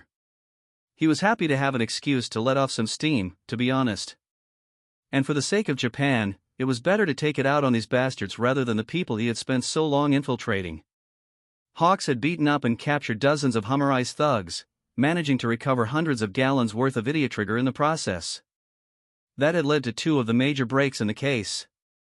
The first was the confirmation that ᴅᴚᴟᴟ used matter derived from a quirk to give the drug its signature effect of uncontrollable quirk activation.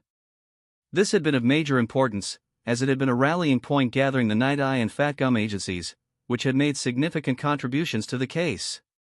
ᴚᴇ, the informal leader of the Night Eye agency since its founder's untimely death, had spent many hours compiling and cross-referencing information about these kinds of drugs and how they were made in an effort to narrow down possible locations of their primary base. But the more important break in the case happened earlier that very day in Tartarus. One of the captured cultists had been put under the effects of daydream by a duplicate of Midoriya, using its full power to briefly compel him to reveal the location of all existing ⴅ bases. And since the duplicate possessed polygraph like the real deal did, they were able to confirm that he was being entirely truthful. This specific interaction had been previously tested and seemed to not have any negative effects. Naturally, the primary hero assigned to this case had immediately flown over from America upon getting the news, interested in getting her hands dirty, as well as meeting the rising hero of the East. Yes, Star and Stripe herself had been given the lead on this case, as per the request of the World Hero Commission. After all, the threat of ⴅ endured, even if their original plan had fallen through thanks to Midoriya, Bakugo, and Todoroki. Of course, Yagi and Midoriya had greeted her in person at the gates of UA. The three of them had spent nearly 2 hours together. But what had been of greatest interest to him was the interaction he had witnessed between the three of them in the gym. Because Midoriya had reached out with One for All and scanning, and focusing upon New Order, allowed some of One for All's energy to infuse into it. From initial testing, it now seemed that Kathleen had a new maximum of 3 rules that she could have up, rather than just 2. Upon figuring this out, she had immediately imposed one inviolable rule upon her quirk: if New Order is taken from its user, it becomes part of Izuku Midoriya. After all, she reasoned, she would definitely be participating in the fight against the Liberation Front, Tamura Shigaraki and his Dark Master. And the latter two would definitely try to steal her quirk in order to level the playing field. But Midoriya had simply shook his head, reaching out his hand expectantly. Well briefed by her mentor on the workings of mimicry, America's #1 pulled out one of her hairs, placing it in the boy's hands. Immediately, he swallowed it, grimacing slightly, before speaking. "Oh gosh, that's worse than usual. I'm assuming hair dye? Ugh. Anyway, I think it would be better off if I just get New Order now, and you could make it so that yours can't be stolen or something like that." Kathleen shrugged her shoulders, answering, "Works for me." Relaxing her new rule, she replaced it immediately with Kathleen Bates' New Order cannot be stolen or copied, making sure to check that he had copied the quirk before doing so. "Oh, and kid? One little favor?" "Yes, ma'am?" "Do you think it's possible that All for One considers his title to be his name, or would I have to know his given name?" "I don't know. It's a toss-up, really." "Huh. Gonna keep that in mind." Midoriya suddenly realized something quite major. He could ask Yoichi for his brother's name. Reaching into the void of One for All, he asked the first user. But the response was quite disappointing. "Sorry, Ninth, but I really don't know what he would have named himself. I only know of him as Brother or All for One. I do know that he was the one to name me, even if he named me First Possession rather than something more meaningful. Sorry that I couldn't help you and Kathleen." Izuku groaned, frustrated with the enigma that was the given name of the Shigaraki family patriarch. And unfortunately, he wouldn't have time to riddle it out before the war came.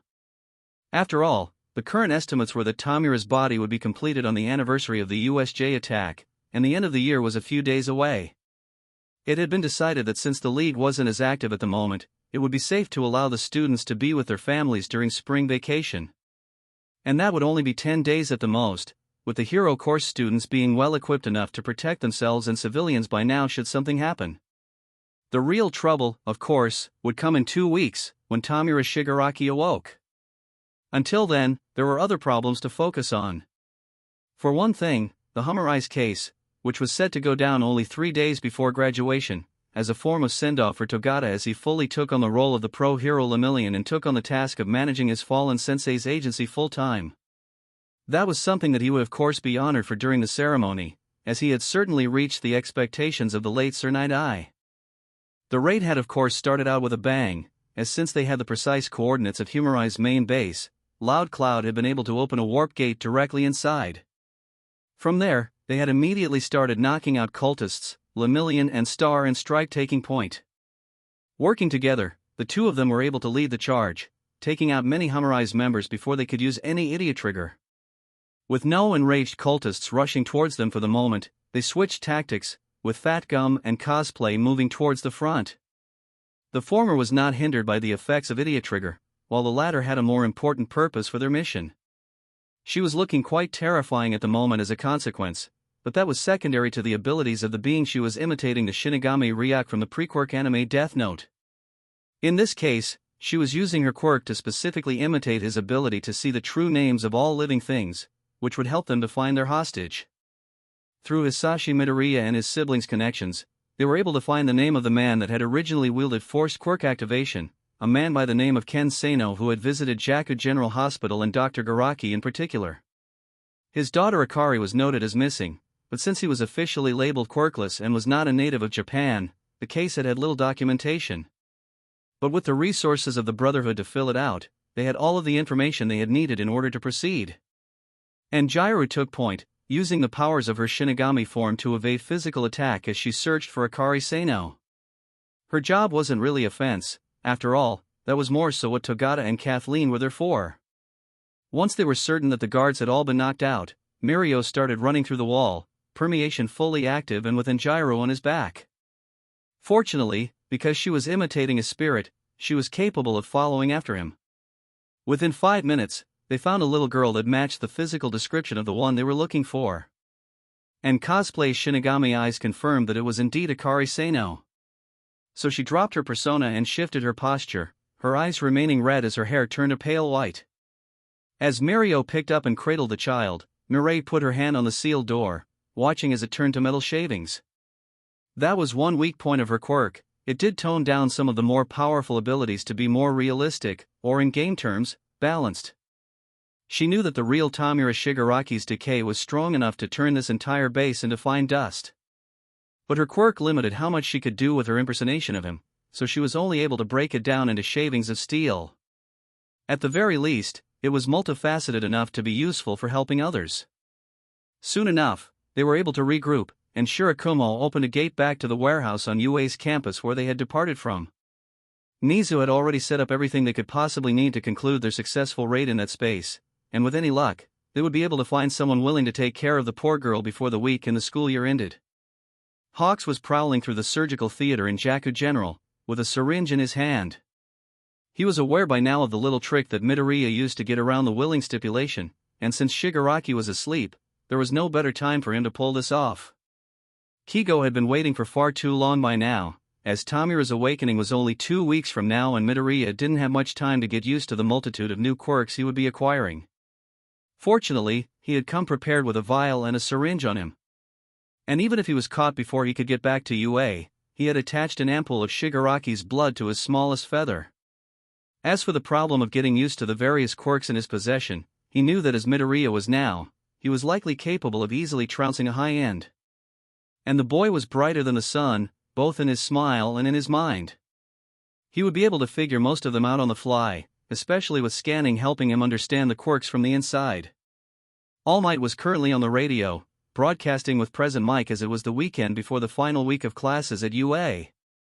Today was a broadcast that had been long anticipated, as Toshi had planned to read a statement from Stain. The commission was not yet aware of what was about to happen, but if they did, they would have tried to pull the plug. His reasons were obvious. Stain's rhetoric was clearly effective, turning many citizens against the pros and the system. And while he knew that their society was flawed, it was not so irreparably broken that unhappy citizens should join the Liberation Front. This broadcast shattered all previous records for Put Your Hands Up radio in previous years. Hell, it dwarfed the record viewership that Yagi's slew of appearances had created for the show, all because of one simple fact: he was discussing the hero killer, who, despite having been incarcerated months ago at this point, was still quite infamous and influential. No one who truly admired him had heard a peep about the man, and now the symbol of peace himself personally addressed the nation about him. Yagi began as he frequently did, reminding the viewers of how bad things were before he became the undisputed symbol of peace and recounting the story as they knew it. He spoke of his ideals, his hopes and dreams that he had espoused to them for decades now. And then, he broke down Stain's arguments, pointing out that they did make some sense but not perfect sense. In fact, he was able to find key flaws in the hero killer's reasoning, poking holes in his ideology and slowly convincing the citizens of his case. And then, he dropped the tactical nuke that he hoped would damage the Liberation Front. Stain never worked with the League. By his own admission, with a truth quirk to verify, he admitted that he despises Tamura Shigaraki. Hell, Stain stabbed him out of sheer irritation and even confessed that he considered outright killing him for a moment. The broadcast continued on like that, with All Might deconstructing the philosophy of Stain and the League. At the headquarters of the Hero Public Safety Commission, they were listening intently. True, they may not like the fact that he was calling their system flawed, as in their eyes it worked just fine, but it served their purposes better to allow him to talk. He was after all going for Shigaraki's power base, sowing seeds of doubt among his would-be followers. The following day, the faculty of UA as well as the raid team were gathered in Gym Alpha, where Midoriya stood waiting. He had already swallowed one of Akari's hairs, and he was about ready to activate someone else's quirk when he perked up and suddenly looked towards the door, transfixed. 2 seconds later, Hawks ran in, holding a vial full of no. Reaching out to the pile of hair donated by Nagamasa from Shiketsu, he quickly poured a drop of Shigaraki's blood onto his index finger, grabbed the small hair and pinched it between his fingers with overhaul active. Within mere moments, the droplet of blood had disintegrated and a small snowy white hair was held between his fingertips. He could feel the power contained within just that small amount of hair, the DNA sequences encoding hundreds, no, thousands of quirks just waiting to be copied. On instinct, he could feel himself start to salivate, as he was very much used to swallowing hairs, and this one was almost no, it was tempting him to eat it. He opened his mouth, raised it to his lips and swallowed. For a moment, nothing happened. And then, pandemonium ensued. One for All activated at a full cowling of 100%, with an electrical aura cascading over him. The energy of Rewind and New Order seemed to be contributing as well, surrounding him in a cocoon of golden light that nearly blinded them. When the light faded, there were 4 Midoriyas. This was pretty normal, as he had had both clones and double for quite a while. But in this case, that meant something specific, because none of them were anywhere near the spot where he had been standing. In fact, if memory served, the spots they were standing in had been struck by bolts of 1 for All energy just as the cocoon was completed. And most worryingly of all, the spot where the energy cocoon had just been was now an empty crater, devoid of Midoriya.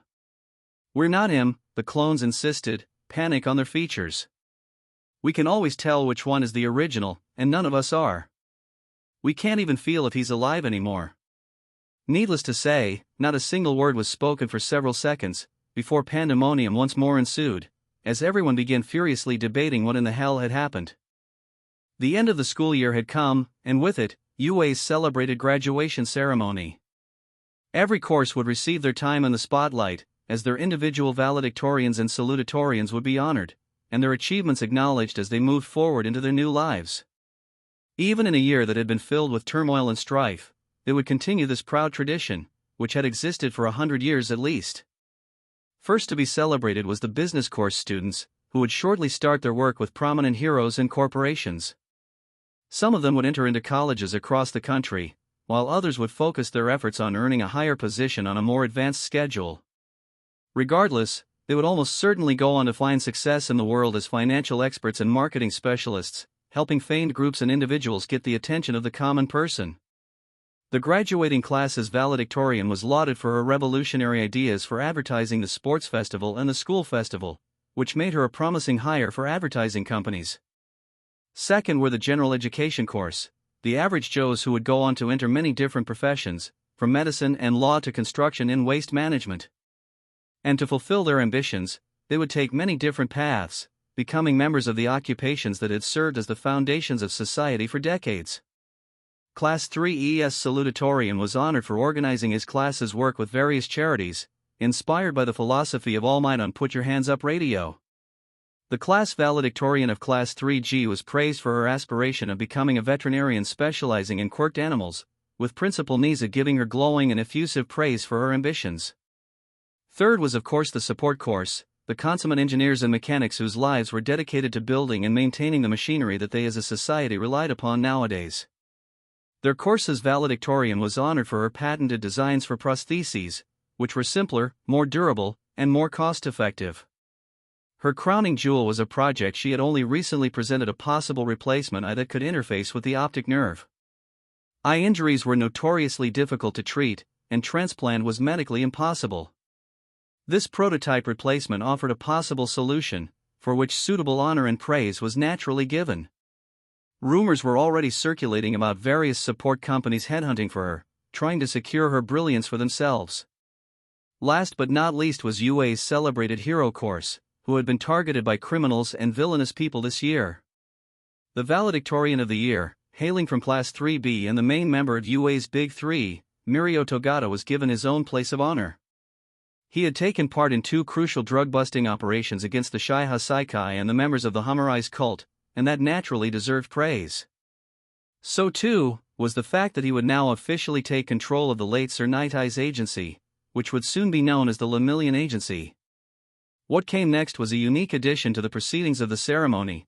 Given the attacks on the first-year hero course students, it had been decided that along with the presidents of both classes, one of their number should be given the opportunity to speak. And by a unanimous vote, the third person was Izuku Midoriya. After all, he was the burgeoning successor of All Might, and he had to start building his brand if he was to grow into the new symbol of hope. As the clone moved to the podium to make his speech, everyone in the know wondered what had happened with the real Midoriya. They still hadn't quite worked out what the fuck had happened, as they were still analyzing the gym in its entirety, including the footage of the event in question. They could tell that it had had something to do with All for One, possibly due to its interaction with One for All and the myriad of other powerful quirks Midoriya had in him, like New Order and Rewind. But what exactly had happened still eluded them. Hell, they had dosed all of the clones with high-strength peppermint tea in the hopes of understanding, and somehow, they still hadn't been able to figure anything out. Considering the fact that the very same industrial-strength brewer had allowed Midoriya to realize he was a descendant of All for One from essentially nothing, that was absolutely insane. When Midoriya finished his speech, All Might moved to the podium, his restored physical form bringing hope to all watching. With authority and dreadful might in his voice, he began to speak, reassuring the people of Japan that though his strength was exhausted, he would still stand and defend his students from harm. Even without the strength that made me your symbol, he said seriously, I shall remain here to guide both heroes and civilians on the right path, in the hope of bringing a lasting peace to the world. In the bowels of Jaku General Hospital's morgue, the double of its chairman toiled over the body of his master's heir. The actual surgical alterations to Tamira's body had been completed 2 days ago, and all that was needed now was some rest. Of course, the good doctor was not one to let that time go unused. And Tamira still had unhealed wounds that super regeneration wasn't working to heal. So, he was busily going over the body of the symbol of fear, healing the few scars that blemished his pale form. One odd thing that he had noticed was that one of his syringes had been misplaced, as well as a vial. And Tamira had a small pinprick in his skin, as if he had been injected with something, or something was removed from him. He would have to investigate this, to make sure that the boy's body wasn't ruined by whatever had happened. After all, Hawks had informed him that Eraserhead had managed to get through to Kurogyuri and make him reveal where he had been transformed. It made sense for a member of the commission to have come in and meddled with Tamira's body as it was left unsupervised. He would have to account for that.